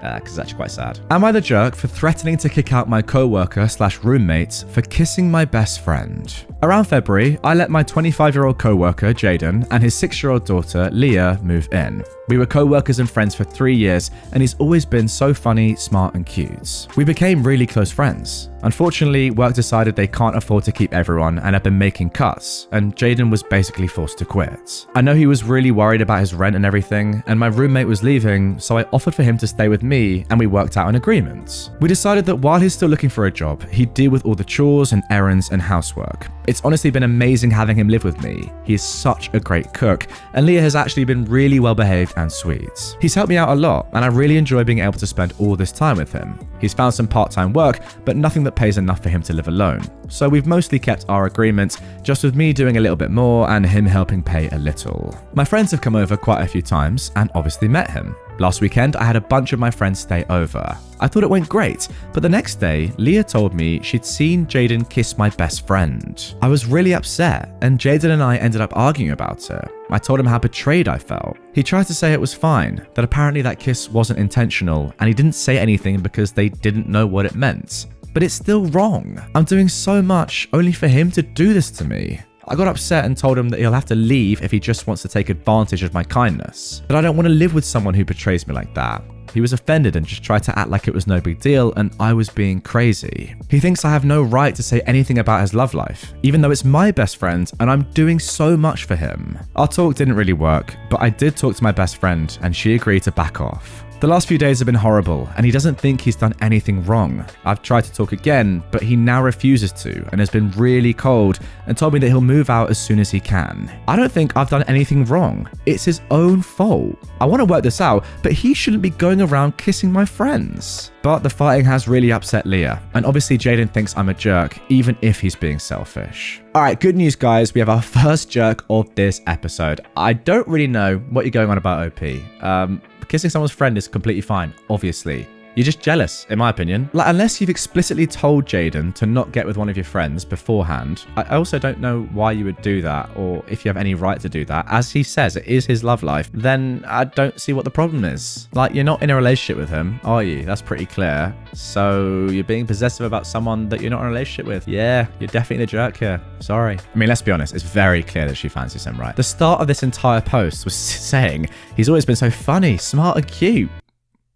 Well, you know, there's a pretty clear signs that you might like the bloke. Yeah. You know what? It's actually not the worst reaction. The more you think about it, I reckon she just doesn't really realize that she fancies him quite a lot, and that's why she had such a visceral reaction. As soon as you actually understand that you do fancy this guy, you can probably have a more constructive conversation with him. Until that point, yeah, you're just being a bit childish, to be honest. Am I the jerk for my reaction when I learned that my fiance returned my wedding dress and replaced it with the one his mum picked for me? My fiance, who is a 33-year-old man, and I, a 28-year-old woman, are getting married in December. His mum is the intrusive type, but she's nice overall, and we somewhat get along. I hate to admit that wedding planning has been an absolute nightmare. His mum wasn't willing to agree on most things, and my fiance said that since he's her only son, then I should respect and appreciate this vision that she has for the wedding and how it should be. She insisted to come along for wedding dress shopping. I took her with me and my mum and friends. I was so lucky to have found what I was looking for. But she picked a dress that she liked so much and said that I always pictured my son's bride in it. My mum and friends thought this line was creepy. I thought the dress was somewhat creepy too, and totally not my type. I apologized and thanked her for her vision, but I told her that I'd already decided on the dress that I'd envisioned myself wearing at my wedding. She got all annoyed because of it, apparently. Then must have told my fiance, because he came home in the evening ranting about how I'd made his mum upset and turned down her help in choosing the wedding dress, excluding her from the process. I asked, what process? Duh, it's just a wedding dress. My wedding dress. So I really didn't get how she should get a say at all. He got upset and said that this attitude of mine isn't working on him or his mum. He said that I should consider the dress his mum wanted me to buy, especially knowing that both dresses weren't that much different anyway, like she said. But I told him, yes, they were different. Like, so different. Anyways, we argued about it, then we dropped it. Yesterday I came home and found out that he'd returned my wedding dress and replaced it with the one his mum wanted. I called him and he was straightforward about what he did and why he did it. I lost it and started screaming at him. He asked me to calm down and really give this dress a chance. I refused to even listen. I screamed at him without giving him a chance to speak. He got home and we had an argument. I then went to stay with one of his friends and he kept calling and calling, then texting saying that I overreacted and it's his wedding too, so it wasn't cool how I screamed at him. He insisted I give this dress a chance. He went on and on about how his mum has a vision and good intentions and just wants what's best for me as her future daughter-in-law. My mum is livid and has been wanting to go and scream at him and his mum, but my dad said that this isn't worth ruining my relationship with my in-laws over. He suggested I wisen up and go with the flow, but is it too much for me to be able to pick my own wedding dress without being guilted about it, just to keep the peace? So, am I the jerk for my reaction? No, you're obviously not the jerk. I mean, surely it's the bride's choice as to what they wear on the wedding day. Or at least the bride and the groom together, right? They decide on a dress schedule. What's it called? Fancy dress? I think it must be called fancy dress. What is it actually called, though? Dress code. Got it. They decide on a dress code, right? Together, normally. So I don't know why this mum is getting involved. Did she not have her own wedding back in the day in which she had her own vision of her wedding dress and then wore that wedding dress? Mental. You're clearly not the jerk. And also, please, like, sort your fiance out, by the way. Why is he doing this? He should be taking your side, not his weird mums. Just promise me this. Pick your own wedding dress and stick with that, no matter what anyone else says. You need to do that for your own sanity. Am I the jerk for denying my mum access to her grandson because she refuses to help me? My husband and I are first-time parents to an 8-month-old son, Jack. No, that's actually not me.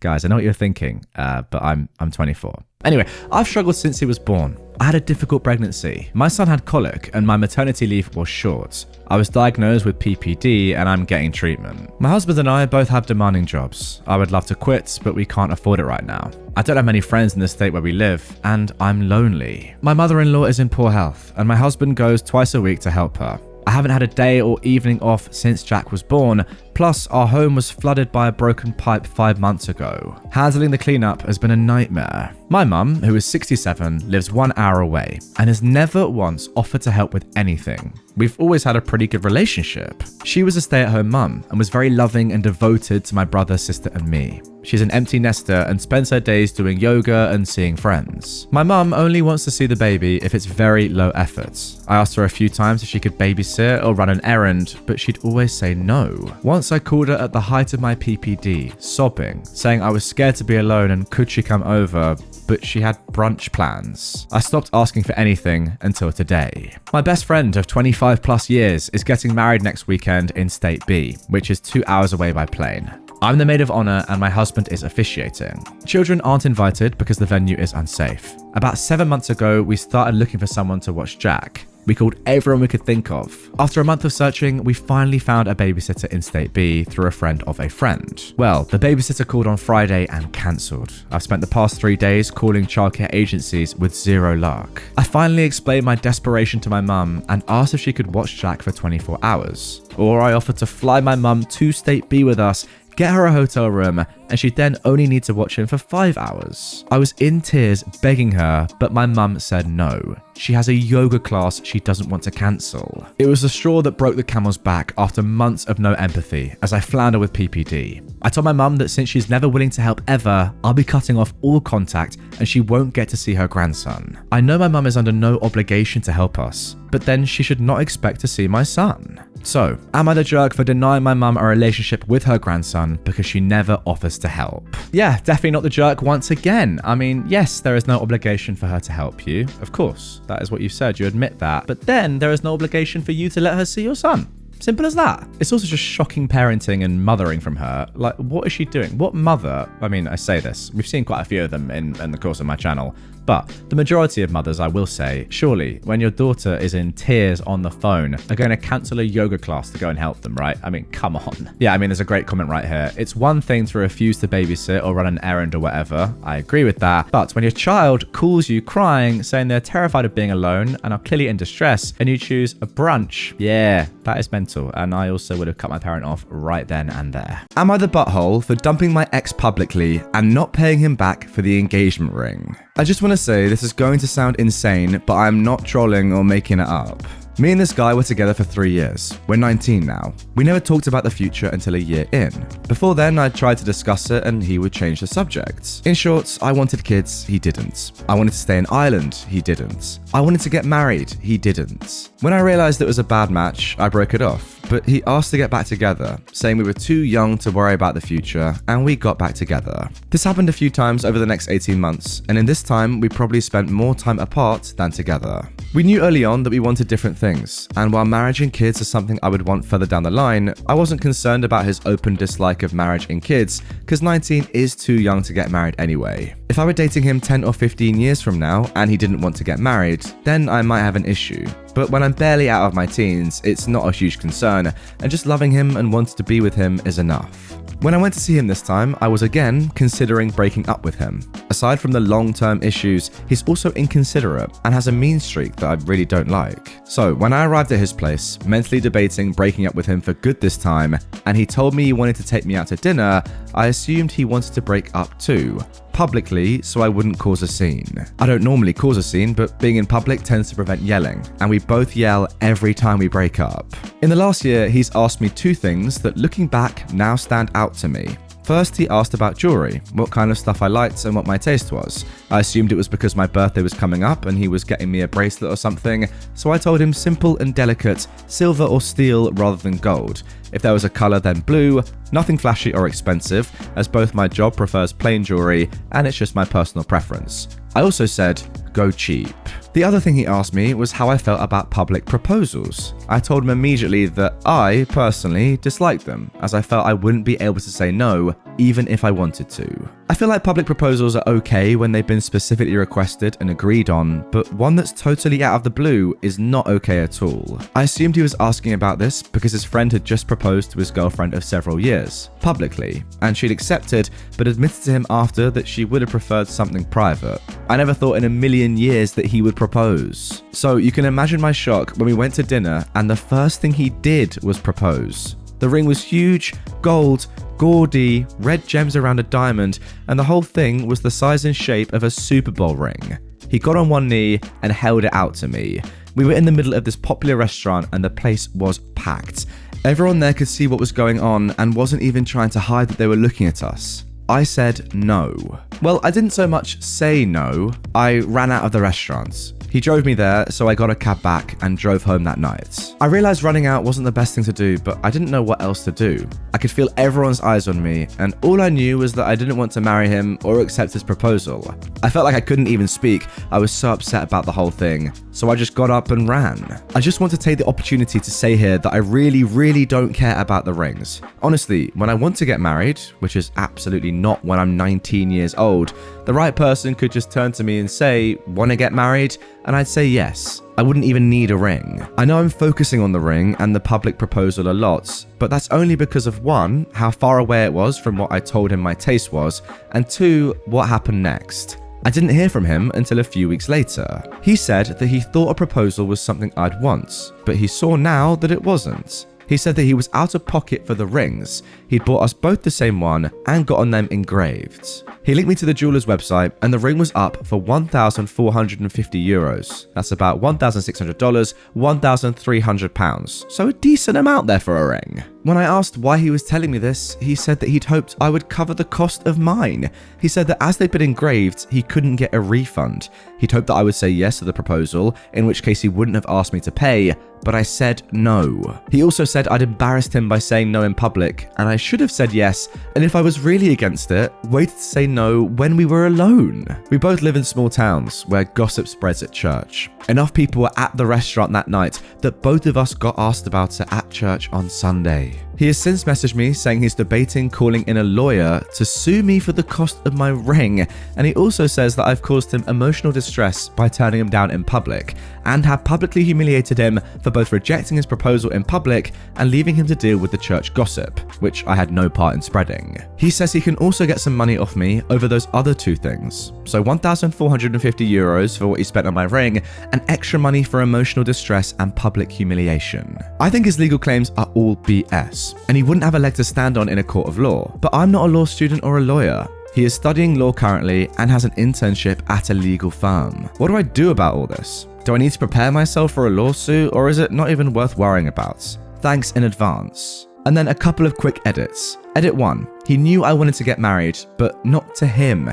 He not only knew this, but said he had no intention of marrying me either. He openly despised marriage right up until the time he proposed, and he knows that we want different things out of marriage. And I told him that this was why I was breaking up with him the times before this, that I've ended the relationship. During the course of our relationship, he's also said stuff like, "We're still too young to think about marriage. It's not like we're getting married."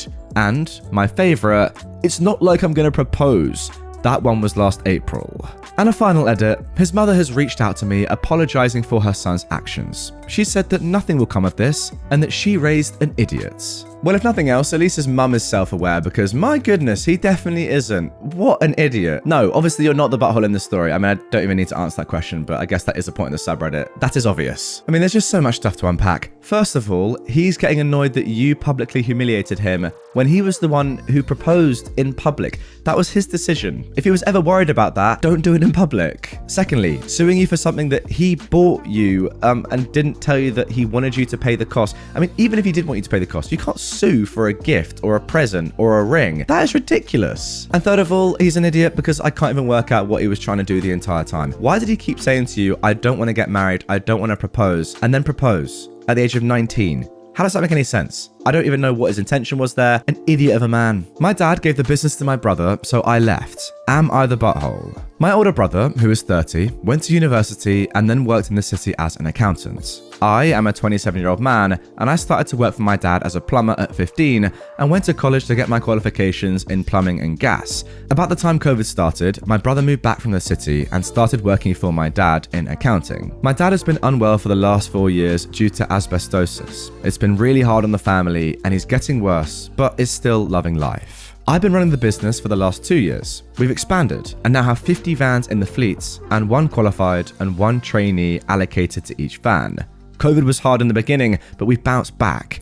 My dad still works on tools with me on Fridays. A half day, then back to my place for some beers. Friday is the only day I'm on tools now, as I'm doing everything to run the business. Well, last month my dad told the family that he's stepping down from the business due to health and wants to spend more time with my mother, and is giving the business to my brother and for me to step down from acting CEO. This upset me. I've been with the business for 12 years. At the beginning it was only me and my dad. My brother never wanted to be in the business. He said it wasn't worth his time, and now he's the boss, and I've been dumped back to a heating engineer with a 20k pay cut. He doesn't have any clue what we do or how to do it. I spoke to my dad, and he told me that my brother deserves it for all he's done, that he has a family and I don't, and that he went to uni. A lot of the other workers are upset about the decision and have told me that they will go where I go. I told my dad that if that is how he feels, then I will leave and start my own business. I've not spoken to my dad or brother since, and I've told them to never contact me. For the last month, I've had thousands of calls and messages from family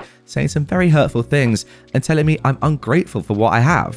So, am I the butthole? Now, I think it's pretty clear, at least in my opinion, that OP is not the butthole in this situation. He's just been shafted by his father. No, not in that way, but who knows, maybe that goes on. Anyway, let's skip straight to an edit and then an unbelievable update. I want to say thank you to everyone for your kind words. There are so many to reply to. I will do my best to thank you all. To hear my father tell me in his own way he doesn't think I'm good enough was hard, and for my family to take his and my brother's side was even harder. In the morning, I will contact the large clients I've worked with over the last 6 years. I know we had some sites postponed due to COVID, big money, and I'll try and take them over. I have 20 of my colleagues wishing to come work for me, and I've saved nearly all the money I've earned over the last 12 years, so I think I've got enough to get myself up on my feet. Okay then, update 1. I want to inform everyone that I'm not starting a business to destroy my brother. As much as I want to, I've spent almost 13 years building it, and I don't want to see anyone out of a job or for the business to die.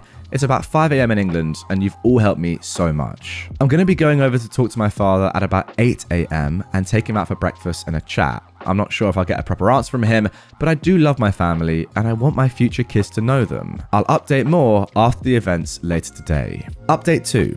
As I said in one of the comments, I believe my family had found my post, and they had. This morning when I arrived at my parents' house, my mum opened the door and looked like she'd been crying a lot. My dad came over to talk to me and we went out for breakfast. He didn't say a word on the way there or when we arrived, but on the way back, he asked if we could pull over and talk. I can honestly say this was the first time that I'd seen my dad cry. I asked him why he did this to me, and he said he doesn't know. I kept pushing, and he finally told me he owed it to my brother for not being about for him as much as me when we were growing up. And there were times that my brother needed him, but he was working. I couldn't believe it. After 12 years of hard work, that was his reasoning. I told my father I spent half my life working to do everything for the business, and now he's thrown me to the side just because he's hurt his son in the past? He told me that he's seen the post that I put up, and to my surprise, he wasn't mad. He actually seemed remorseful. He told me my mother has been in pieces after reading the comments about how bad he treated me, and he thinks I'll never talk to them again. My dad told me after reading it all, he realized he should have split the business between me and my brother. It would need both of us to keep progressing, and he apologizes to me for never telling me how proud he was of everything I'd done. And he thought I knew how proud he was, but my brother has full control. My father has no say anymore, and my brother would never go 50-50. He tells me he wants me to go back as my brother would need me. I told him that's not my problem anymore, after he demoted me and cut my pay. I tried to make it work for 3 weeks, but my brother wouldn't listen. He didn't believe that I knew what I was talking about, telling me he knows how to run a business. So I left. Why work my butt off there when I could do the same work and make more money for myself? My dad broke down, saying that he destroyed the family and he should never have done what he did. I don't understand why it took this long for him to realize I was such a valuable piece in the company. Update 3. As I said, I've had a couple of Zoom calls with some clients today and they've gone very well. I've been informed that they will all be sending signed proposal letters for the up and coming work. Lucky the site start dates don't clash. That was one of the main things I was worried about. 3 of my colleagues have now left the business and have spoken to my dad, informing him about why they left and that they will be coming to work with me under their own choice. To hear them tell me this meant a lot. They all have between 5 and 10 years more experience in the industry. At the moment, I have all we need to start a new business with the 3 vans I own and the tools that I've built up over the years. I'm looking forward to the new venture in my life, and I can't wait to share this with my children when I have them. Then I received a call from my father asking me to come over for dinner. I was unsure at first, but I thought it was probably a step in the right direction. On arrival, my whole family was there. I went in and the atmosphere dropped. My mum wouldn't look at me, and my brother just sat there acting as if I didn't exist. My dad came and asked me and my brother to go into his office. He started to ask when I was going to return to the company, as they need me in early Monday morning. I couldn't even believe what I was hearing. I told them both, I'm not coming back and I've started my own company. And what does he even mean? You gave the business to him, my brother. My brother started to lose his temper, telling me if I cared about the company, why would I leave? I said some very choice words before telling him that I've always cared for the company and spent 12 years of my life working to make it successful, unlike him, who swans in, takes all the glory, and that I'm not going to sit there and be treated like that. I told him to F off so I could talk to Dad, and I asked, what was this morning all about? He tells me he's sorry on the one hand, but then expects me to come running back. He couldn't even look me in the eye, so I left. I said goodbye to my cousin, my nieces and nephews, and I walked out. I've been writing for about 3 hours on and off, coming back on here to talk to people. I just want to say thank you to everyone for the personal messages, comments, rewards, and all the kind words and encouragement. I'll try and message everyone, but I'm exhausted and will most likely fall asleep.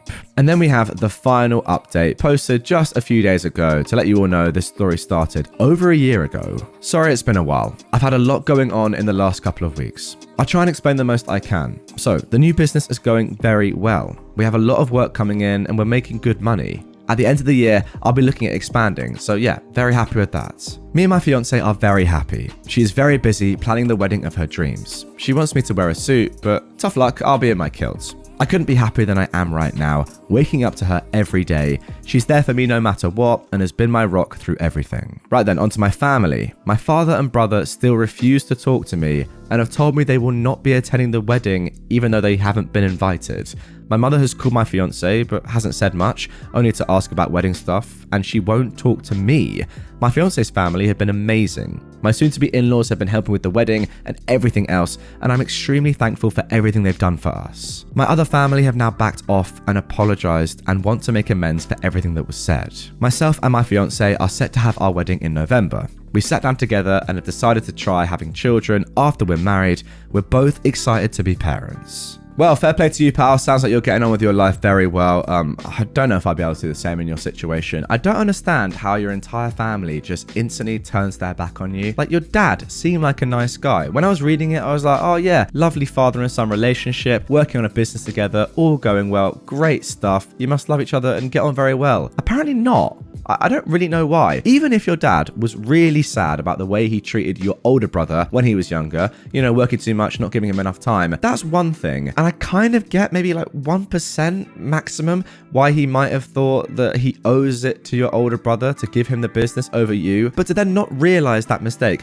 not understand how valuable you are for that company, as you said, and to double down and then not speak to you and not even want to go to the wedding and just have no contact with you after all that you've been through, just shows how much of a strange person he is. I say the same about your mother as well. Why is she suddenly turning her back on you? I don't really get it. You've done nothing wrong. You're leaving a business where you had a massive pay cut, were clearly not valued, and you're going to work for yourself and earn a lot more money. Who would not do that? I get it's your family, but they treated you horribly. All power to you. Fair play for getting on with your life. Your family can F off. Am I the butthole for helping my brother run away from his wedding? I have two older brothers. This is about the middle one. Our parents divorced when I was very young due to our mother's insane jealousy. At first, my dad was able to handle it, but when she started making comments about me wanting to be like his wife, he had enough. She quickly rebounded with a guy with 2 kids and had shared custody for a while. But when my dad got remarried, she went crazy, calling his new wife every horrible name and claiming he was cheating on her while they were married. I was always closer to my brothers and dad than my mum because she was always very mean to me. Long story short, my stepmom died in a bad car accident and my dad called her in the middle of the night, letting her know he'd pick us up earlier so we could attend the funeral, and she decided to take us on a fun trip to celebrate something. It was the happiest we've ever seen her, and when we realized what happened and started crying, she told us only worthless people cry for whores. Needless to say, things went nuclear, and my dad asked for full custody with visitation for her. He always left the line of communication open and paid for us to visit her when she moved away, but it was still very bad, and as soon as we turned 18, we started to lower contact with her. Last time we saw her was my high school graduation, where she made a point of letting everyone who would hear that we were ungrateful kids, and her boyfriend would call us bad names too. I've been non-contact since then. My brother Sam started dating his ex 3 years ago. She's heard all the stories and the reasons we are no contact, but she believes we're just dramatic. They had many issues due to her opinions, but she eventually seemed to drop the "you need to reconcile with your mother" crusade. During the wedding planning, there was no indication of things going wrong or fishy, but then we got to the church, and lo and behold, Mum, her boyfriend, and his 2 kids were sitting at the front. I immediately panicked and called my brothers. Sam thought maybe somehow she found out and wanted to crash, so he called his then fiancée to let her know of the potential drama, but she told him it was fine since she invited them. Sam hung up and asked me to go and get him while my oldest brother dealt with things at the church. We went home and barricaded ourselves there, even when his ex, her family, friends, etc. came to try and make sense with him. Mum's boyfriend even called and said he always knew we were worthless. Now that the dust has settled, most of Sam's friends are on his side, and so is most of our family, our dad's family. Sam's fiance's parents already threatened to sue for the money they paid if he didn't marry her, but Sam says he'd rather just pay them back for their contribution than marry someone that betrayed him. My nuclear family 100% supports Sam, but the backlash has been huge. Alright then, you might be thinking that's a very abrupt ending to that post, and I agree, it is. But what if I were to tell you that this entire episode that you're listening to and watching right now is all about this same story? What I've just showed you is the very beginning of this. There is so much more to come. There are edits, updates, the entire story is just absolutely bamboozling. It is mental. It involves fake pregnancies, fake abortions, crazy family meetings, and that's just the tip of the iceberg. Strap in, then this entire story is mental, and here's the first edit. So, first off, despite some people commenting about it, no, she has not apologized. She even went so far as to text my oldest brother, Joe, that she thought that inviting my mum would be a good wedding present from my brother to her since she values family. Now, my dad bought them a house as a wedding present, but only Sam is on the deed. She did have keys for when they moved there, but they just had the locks changed today, and Joe and some cousins are taking everything Sam owns from her flat during this week. We aren't worried about being sued, but we'll consult a lawyer just in case. We also heard that mum and her family are still in town, but since we're all staying at our childhood home for a few days, we don't care. My dad is sad that Sam is heartbroken, but is trying to cheer him up along with my boyfriend and sister-in-law. I actually had to delete and deactivate my social media because I kept getting nasty comments and messages, but the more people learn the reason Sam ran away, the less it gets. I'm still sorry that she felt humiliated, but my brother comes first. I also asked Joe about the church aftermath after I went to get Sam, and it was just as I expected it. He says he stood up in front of everybody and told them Sam wasn't coming and to please go home, and all of their gifts delivered to our side of the family will be given back ASAP. Sam's fiance was still outside the church when someone in her family informed her, and she started screaming and crying and calling Sam non-stop. Mum tried to talk to Joe, but he didn't even look at her. And when she couldn't get a reaction out of him, she started crying loudly and lamenting how horrible we are to her, and some people started consoling her. This is her MO, but Joe and his wife didn't care. When they went out of the church, Sam's fiance was expecting them and demanding to see Sam, but Joe said no.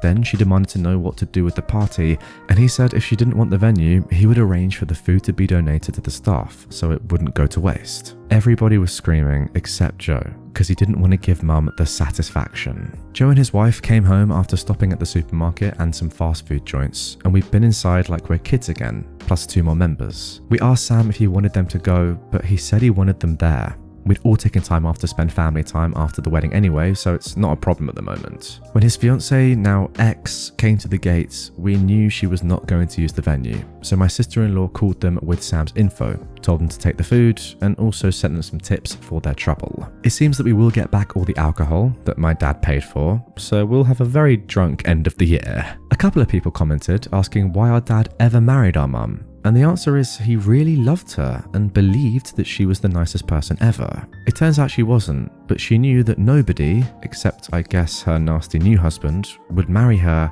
unless she pretended to be nice. My dad considered staying with her until we were adults, but she kept getting worse. She used to get very nice and he thought she was changing, and then she'd go back. As per Sam's ex, we have no doubt that she believes Mum is a nice person that has ungrateful children, because she's extremely charming, and for some people it's funny to make fun of others as long as it's not directed at them, but it still doesn't excuse Sam's ex. The only person Sam gave an explanation to was his boss, who was at the church, but he's very understanding and was pretty shocked about what Mum had put us through, since we're a fairly adjusted happy people. Our dad said that it was a shock for all of us, and we can stay home as long as we need. Sam is moving home for the time being. I showed my family my original post on Reddit, and they're moved by your niceness, but Sam wants you all to know that his ex wasn't showing any concerning behaviours, and he truly believed that she understood his upbringing. He's agreed to talk to her and her parents today, but only if it's at our home, and we are there to support him. So it's gonna be an interesting visit. Well then, that concludes the first post. Now that was posted last year, November the 1st, and I know what you're thinking.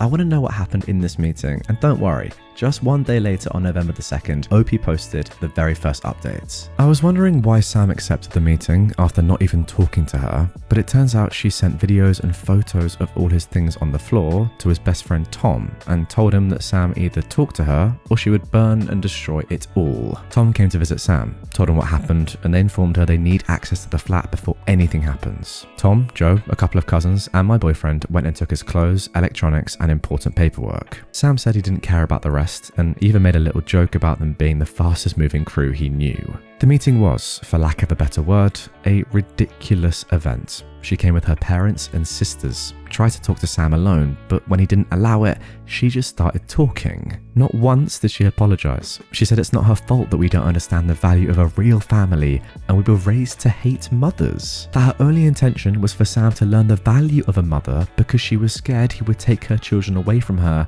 because that is what he was taught to do. Sam didn't say anything until she threw the this family is like a cult and you are a terrible father. Looking at my dad. As you may imagine, this is a sore spot for all of us, and we don't allow insults towards our dad under any circumstance. Sam just unloaded about how she was a hateful liar. He was disgusted he ever touched even her hand. He was grateful to the universe that I'm chronically early to everything. He told her staying with a cheating husband, as her mum does, is nothing to be proud about. He said she pretended to be nice just so he would marry her, unloaded all the minor things that he was willing to overlook because he truly did love her, or at least who he thought she was. He said he'd never forgive her for the hurt she caused his siblings, but he doesn't hate her because that would require him to spend energy thinking about her, and she doesn't get that. At the end, he said she had enough time to clear things, and since she has acted like a victim, he'll be the one to let everybody know why he didn't show. It was brutal but cathartic and necessary for Sam. Her parents said nothing but were very red. She was crying. Her sisters attempted to defend her and their parents' relationship, and were kind of expecting my whole family to argue too, but we didn't. Then, Sam told his ex's dad that he could sue if he wanted to, but if he did, Sam would expose all of his family's dirty laundry to the world, and he doubts he wants that. Amazingly, the dad still argued that Sam could try and make amends and marry his ex because you're not getting any younger. And all families fight. I've never rolled my eyes harder. The rest of the meeting was about logistics for the return of the wedding gifts already received, stopping the harassment from their family, the cancellation and refund of the honeymoon, the changing of the locks. Sam's ex just kept crying and trying to talk to Sam, but he was in business mode and didn't want anything from her.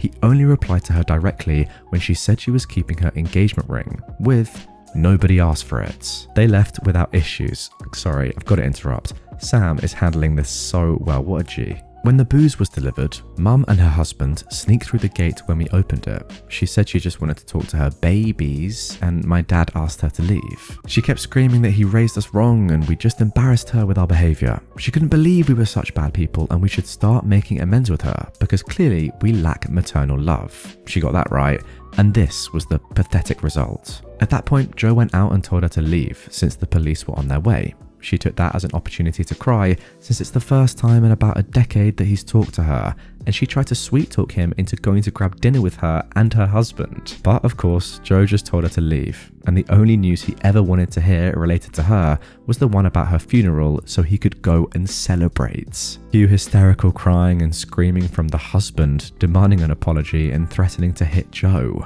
Dad and Joe went back inside and left them there until we saw they left and closed the gates. It's hard for some people to understand why we react like we do, but the things I wrote about our mother are just like the tip of the iceberg. Dad wasn't exactly proud of what Joe said, but he understood he needed to let it out, and he was speaking for all of us. Yeah, maybe that makes us bad people, but we truly don't want to see this woman ever again. We're all going to have some family therapy besides our individual ones. Sam doesn't want the house anymore, but my dad says to take it slowly, and the first step is to mend his heart. We've had horror movie marathons and some Disney classics sprinkled here and there. We also had a drama bingo thing going on of all the things that could possibly happen, because I guess we are truly dramatic after all.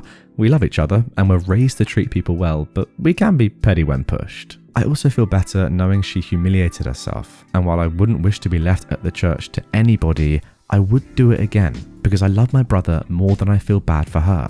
We'll be going on a family trip eventually, but right now we will continue our staycation. Also, to the person that said Joe is a hero, his siblings couldn't ask for a better brother and friend. We've read everything so far. Thank you for letting me vent, the awards, the PMs. I'm sorry if my English has not been up to standard. This family is Spanish, by the way, guys. Joe and Sam's names are obviously fake too, but Daniela, go f*** yourself. Mental. We've just had an ex-fiance name reveal. I thought this post was going to be pretty anonymous the whole time. I'm pretty sure that OP has been using fake names the entire time, but no, as you'll see, as these updates continue, anonymity kind of goes out the window. Anyway, let's carry on. This is where the story really takes a turn for the, I don't even know, I was going to say worse, but maybe mental is a better word to use here. Alright then, now this update takes place just a few days later on November the 6th. Okay, this week has been really chaotic. Those who said to be prepared for the pregnancy tactic were incredibly accurate. She posted it online. People were freaking out again and calling Sam, asking him if it was true. Sam called her and asked that she deleted it, but she continued claiming that she was pregnant. He asked her to delete it and to come and talk about it. She did delete it, met up with Sam, and somehow this crazy woman thought he wanted her back. I went with Sam and she was very happy until she saw me enter the place. She started crying, holding her stomach, and when Sam asked if she was really pregnant, she said yes and told him she didn't want her child to be from a broken family. Sam told her they were going to the doctor immediately to know for sure, and she cried even more, screaming he didn't trust her. Long story short, she isn't pregnant. But she posted that Sam was forcing her to have an abortion and that she was devastated. As you may imagine, this was a horrible thing to say. People were calling Sam because they're so whiplash from the drama, they don't know what to believe anymore. When my sister-in-law, Anna, Joe's wife, found out about Daniela's posts and the meeting, she called Daniela. I'm unsure what was said in that conversation, but I've also never seen Anna this angry. The posts have been taken down, but Anna wrote an email with all relevant information, including that Daniela was never pregnant, and sent it to everybody in the wedding list. This morning we heard Daniela had a breakdown after leaving voicemails telling Sam if she couldn't be with him, she wanted to die. This is another tactic straight out of our mother's playbook, and Sam simply called the police and told them what happened. Her family forced her into therapy and she's in observation right now. It brings us no pleasure that it came to this, but we don't want to get involved anymore. We're also changing our numbers. Already requested it. Our mother emailed Anna threatening to sue her for defamation regarding the email blast. But we're not worried about that either. Anna's parents are amazing and they made it perfectly clear they are on our side and 100% agree with the way she handled things. Joe was enraged, but Anna convinced him to let it go and simply move on.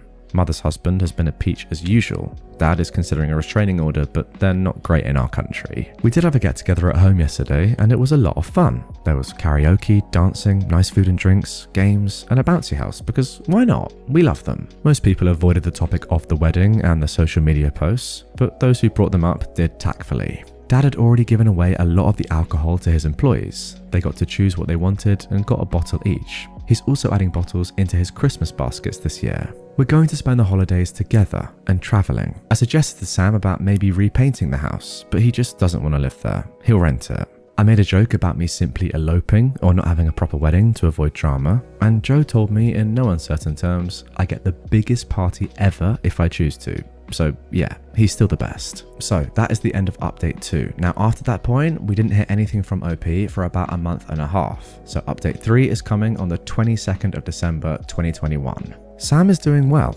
He's taking time off for work. His boss is very understanding about him needing time and told him he can always come back. He's still living with Dad and has his savings, so he's not worried about that aspect. He's running now and decided to run the marathon next year. He's more and more his goofy self and is doing renovations at home. Or in other words, Dad and Sam are trying to paint some rooms and do murals. It's hilarious and they have a lot of fun. Now, Daniela wrote him a letter, but he sent it back. The house was put on the market as a rental and he's okay with it. I am engaged. It turns out it's been months in the making, and when I made the joke about eloping, my future husband Matt panicked that I discovered the plan. He spoke with Sam, who already knew of the plans, because he didn't want to make him uncomfortable, but Sam said it would actually make him uncomfortable if he didn't. He also spoke with Joe and my dad made him sweat when he asked for my hand, saying it was not his to give, but they say it was all in good fun. It happened earlier this month. I'm very excited, but not as much as my dad. He says he wants to walk me down, even if it is a civil wedding.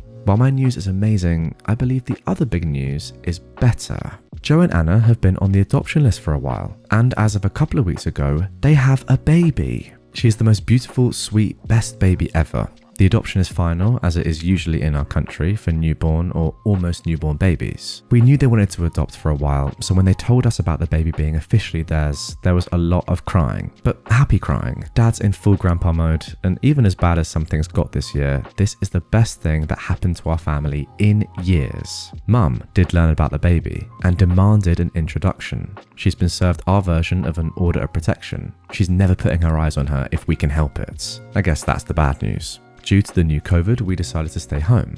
Now with a new addition, we wouldn't travel, of course. We had a Christmas/welcome baby/baby shower/engagement small gathering last weekend, which Joe and my niece didn't attend since she's too young, but they were there via Zoom. We all agreed to give Sam some goof gifts such as t-shirts, mugs, sweatshirts, etc. of Julia Roberts, since you know he is the runaway bride of the family. The reason Joe and I are considering moving is that we live in flats at the moment, and we want to live in houses. We're still shaken up and we know we have work to do, but we know we have so much and we want to focus on that because the negative is in the minority. And no matter what happens, I'm always grateful for my family. I believe this will be the last update, folks. I know the last ones have been mainly drama-free and might not be as exciting, but we aim for that. Now, if you believe what OP is saying, then I'll be honest with you guys, you believe wrong, because just a few days ago, September the 5th, 2022, there was a final update. Okay, let's do the kind of bad news first. Daniela came back with a swing that we were not expecting. She is now pregnant and is claiming to whomever would listen that Sam is the dad. Sadly for her, it is literally impossible for him to be the father, since he wasn't even in the country when the baby would have been conceived, but she's got no way of knowing that. Sam has offered repeatedly to have a paternity test, but she refuses. Sam is safe legally, he just feels bad for her baby. Daniela's dad did sue Sam for emotional distress of 2 of his daughters, Daniela and the one the boyfriend left, but nothing happened since Joe dealt with it. Surprise, Joe is a lawyer. It's relevant info for this catch-up, I promise. Sam decided not to do anything against him since he has too much on his plate and feels pity for the family. Mum still insisted on meeting the baby, but that's never gonna happen. She undusted one of her favourite tactics. She has cancer. She contacted Joe and Anna through their work emails and begged them to help out with meeting the baby since she's so sick and would most likely need a transplant of something, etc. You see, this is like the 5th time that she's had cancer, but in reality, she's had cancer a total of 0 times. She loves the attention, the suffering, the drama, and all that good stuff that bad people like to bring out of others. We never believed her, of course, but what we didn't expect was that she would make a fool of herself when she contacted Anna's mum on Facebook. Anna's mum is a lovely, good Catholic lady, so my mum must have assumed that she'd be easy to manipulate. She told her about her cancer and how heartbroken she was not to meet Joe and Anna's baby. Anna's mum proceeded to ask a couple of questions about the diagnosis and treatment, which made no sense, as expected. Then she blocked her and posted the screenshots on her wall. It's like high school drama, only with older folks with hilarious comebacks. The baby is otherwise very happy and very healthy, and the only controversy regarding her was the question of what Rita would be called. Now, Rita is OP's dad's girlfriend. This is not by Rita, but by our mother, who claimed Rita had no right to be called Grandma. Joe and Anna talked with Rita, and they all agreed for all intents and purposes that she is Grandma Rita, and Mum can do nothing about it. Sam's doing well. He quit his job and started something on his own. He's still living at the family home, renting the other house, and kinda seeing someone. She's nice, knows about all the stuff, makes amazing cakes, knows how to knit. We like her, so we're both positive and cautious. They are taking it slow, but it's nice to see him with someone like this. He also kept on painting rooms with Dad, and the results are, please remember I love these two, embarrassingly funny, ridiculous, and like something you do in kindergarten. Dad got COVID for the first time, and he got so scared that he decided to update his will. That's why Joe's profession is important. They wanted Sam and I to know about it when they finished it up. Everything he owns is divided in 4. His kids and the other quarter to any grandchildren. However, the family house is not to be divided and is going to be put on my name soonish. I was a bit confused, but Joe and Dad discussed it and wanted me to have it, if and only if Sam agreed. He did and is very happy about it. They didn't really offer many explanations other than it was the right thing to do. I sense a little because I'm the baby there, but it's okay. Joe bought a house in the same neighborhood as our family home. Thus, even if they are not in the same block or anything, they are close by. We, Matt and I, are not buying anything anymore, since I'll be getting the house and it would make no sense. We moved to the family home and it's been interesting but nice. Dad has started semi-retirement and spending more days at Rita's, so it works for everybody. Sam will of course get to stay there as long as he wants, but his murals will have to go. We're still engaged, still happy, still enjoying babysitting, and still not pregnant, but we've got a cat during the spring. We're planning a December wedding and couldn't ask for a better end of the year. So that's it. No drama, or at least not huge drama. We're moving forward and healing continuously, which is the way we like it. And there we go. As of the date of recording, the 7th of September, that is the last update we've had. Thoroughly enjoyed that story from start to finish. You're right, OP. The drama did kind of get less and less, but I guess that's what you wanted to see. And it turned into just a nice family story, which I thoroughly enjoyed. Am I the butthole for walking out over a chair? Now guys, OP has given us some trigger warnings before we get into this one. Disrespect, anger issues, and also importantly, violence against chairs. Okay, hear me out. For as long as I can remember in my family, almost any time I got up from my seat, someone would take it, to either be funny or to claim it as if no one was using it. And as a teenager, it literally got to the point that I bought my own folding chair so I could pick it up and carry it with me. If I left it where it was, somebody would take it. Then they'd get mad when I wanted it back. For example, on a holiday last year, I got up from my chair for a moment to help with something, and I came back to find a kid in it. And then the family berated me for wanting the child to move. But I tell them that when a man owns and brings his own chair, they expect to be able to use it. I own a very nice folding chair that's comfortable and easily portable, and I pretty much bring it to any family events because people are always scrambling for chairs. Well, the other day, I went to a birthday party for my nephew. Now, like always, I brought my own chair, but at some point, I had to use the bathroom. When I came back, my chair was gone, and everyone was acting like they didn't know where it was. I said they had 1 minute to return it or I was leaving. They laughed at first, but then realized I was serious as I started going for the door. Everybody told me to just calm down, and it was just a joke. I said I don't care if they think I'm a stick in the mud. I wouldn't be bringing my own chair all the time if other people weren't always taking my seat when I get up. I don't think it's funny. I never did. My brother-in-law then pulled the chair out of where he'd hidden it, and when I got it back, one of the legs was bent. I said it was not like this before, and how could he possibly have done this to a metal chair? He said he could fix it and tried to unbend it, but he only made it worse. The chair is pretty much unusable now because the leg is warped, and I don't want to risk putting weight on it.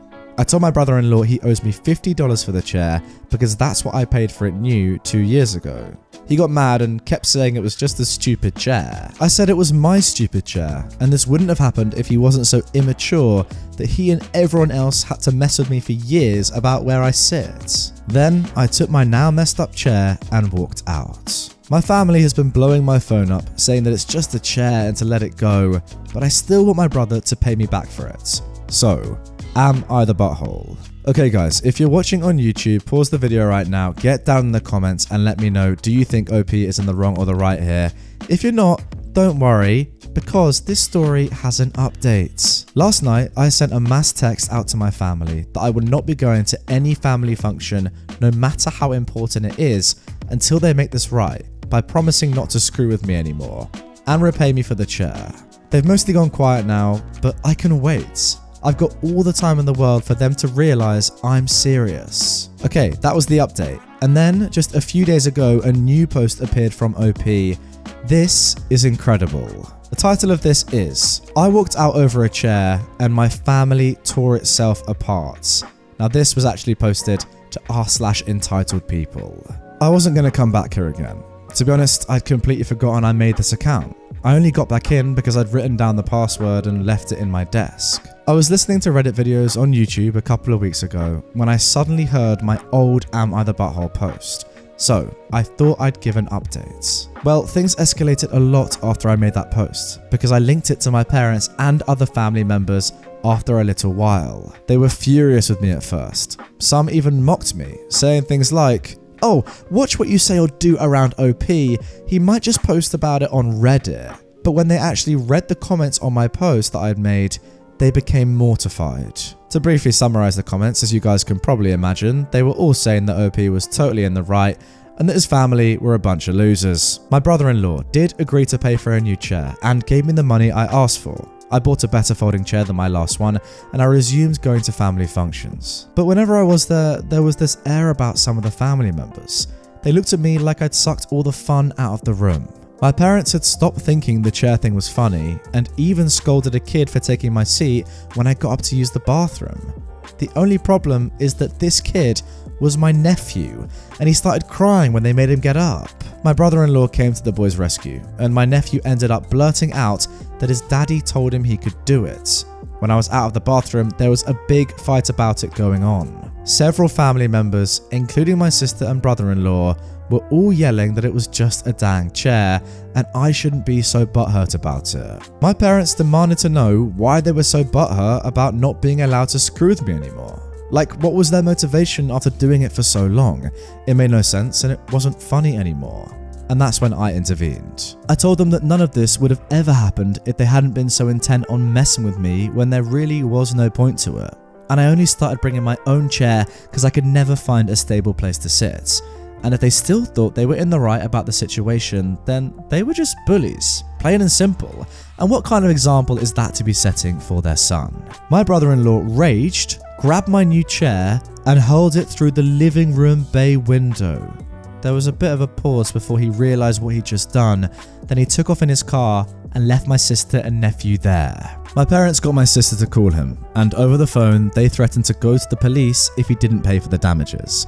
My brother-in-law yelled a few F-bombs until my sister took the phone back, and she said that he can either make things right or she'll divorce him. Well, that did the trick, because he came back looking like a kicked puppy with his head hanging low.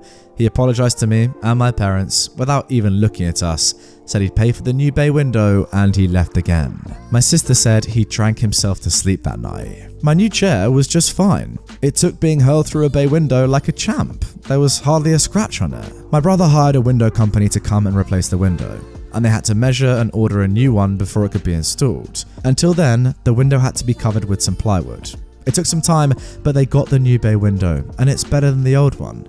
Though I imagine that it was extra expensive because it's a bay window. Now, the family was still divided about the entire situation for a while.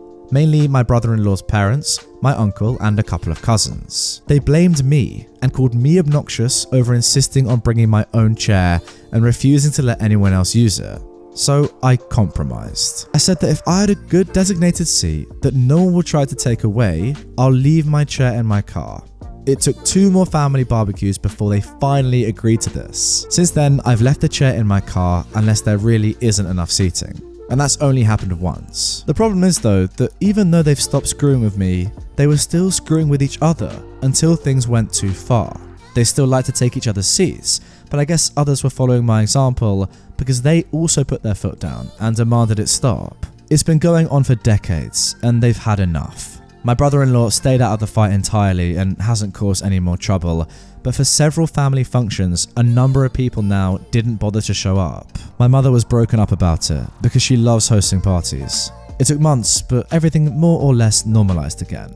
But without the chair thing going on, some have resorted to other stupid pranks, like a little device you hook to a chair that makes farts. They didn't do this to my seat, but did it to a cousin. And said cousin got really petty at the next party and let out real farts. He said he ate a whole pack of fiber bars and had eggs for breakfast, and it was dang nasty. Other pranks included hiding eating utensils, a stink bomb, hiding some sort of monster thing in the toilet, cellophane in a doorway, ripping paper when somebody bends over, messing with drinks, hiding shoes, copying outfits, a container of foam packing peanuts above a doorway, and finally, the one that really infuriated my aunt and uncle when a party was held at their house, a glitter bomb. They got their carpet professionally cleaned afterwards and billed the person who made the glitter bomb for it. So now pranks are just over. They don't want any more, and I'm fine with that. But the last few family functions have been a bit dull.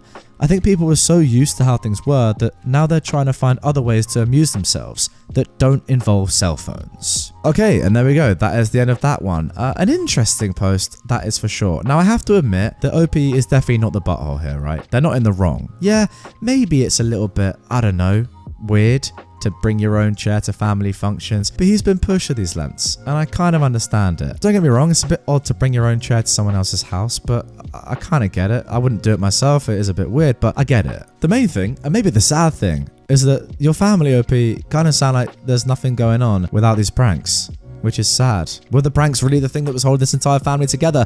I ask. I think they just might have been. And for those to have ended because of OP, does that in fact make him the butthole after all? I'll leave that up to you to decide, guys. Now, this next post is unbelievable, and I can almost guarantee that you will have no idea what happens next. Am I the butthole for laughing after my sister implied my brother's girlfriend's dish wasn't good at Thanksgiving? I am a 27-year-old woman, and my brother, John, who is 26, and I are very close. So I was definitely shocked when he surprised us on Thanksgiving by bringing his new girlfriend, Chelsea. A truly wonderful football team, but that's not part of the story. Let's carry on. He was very happy though, and to be honest, that's the only thing we want for him. So we, grandparents, parents, aunts, uncles, cousins, held off on all questions until another time. Anyway, Dinner time rolls around and we're sharing everything. And my aunt kind of pulls me off to the side and tells me we're not going to be eating my mashed potatoes because Chelsea brought some. And John asked that we serve those. Now, I was a little peeved, not gonna lie, because I've done the mashed potatoes for Thanksgiving since I was 16. But I got over it pretty fast. I really didn't care as long as they were good. Spoiler alert, they were not. Everything that could have gone wrong with those potatoes went wrong. They were raisins. Chelsea was really excited though, so when she asked everybody if they were good, she got some mm-hmms. You know, the kind you do with your mouth closed and an uncomfortable smile on your face. Everything else was good, so her dish was highlighted. We all thought we passed the test though, until my nephew spit it out into a tissue. She said something about not pleasing everybody to lighten the mood, because we were all looking at him hard as heck, and my brother went, "I'm sure they're glad to have a break from my sister's potatoes anyway," and then laughed. Now, I wasn't going to say anything, but my younger sister, who was 22, said, "We are not," in the most monotone voice, and I just laughed, like one burst of a cackle. Chelsea teared up, and the rest of the night was awkward. My brother called me a butt and is still mad at me. So, am I the butthole? Alright, immediate thoughts, no. Because come on, like what's she doing? Raisins in mashed potatoes. I know there are some dodgy, culinary decisions going on right now in 2022. Pineapple on pizza springs to mind. Let me know in the comments down below if you're a fan. I personally think it's disgusting and it's a disgrace to the human race. But apart from that, raisins in mashed potatoes. I'd rather jump off a bridge. Anyway, there's an update to this story. Let's hear it. So, first of all, let's clear up some questions and things in general from the first post. Yes, they were actual raisins. Not the metaphorical kind. They were just mixed into the mashed potatoes. Yes, my wife makes a side salad, as all traditional dishes are given to immediate family members. No, my brother doesn't make anything, he never has. Chelsea and John have been together for about a month and a half at this point. The laugh wasn't a ha ha ha, it was just a ha. One very loud ha. Alright then, into the meat. John is still mad at my sister and I. I had a conversation with Chelsea a day after I originally made the post. I explained that while my original apology was genuine, I can understand that it didn't come off that way and that I really was sorry. I also said I had no intentions to hurt her feelings whatsoever. She explained that my brother told her to bring those potatoes, which she questioned because she's familiar with the traditional Thanksgiving setup. The justification for that was him wanting her to feel like a part of the family. She also said she was worried about none of us going for her dish and mentioned it to my brother, who then asked my aunt to only display hers. Apparently she saw some kind of tutorial online with the raisins and just went for it. No, it was not cultural.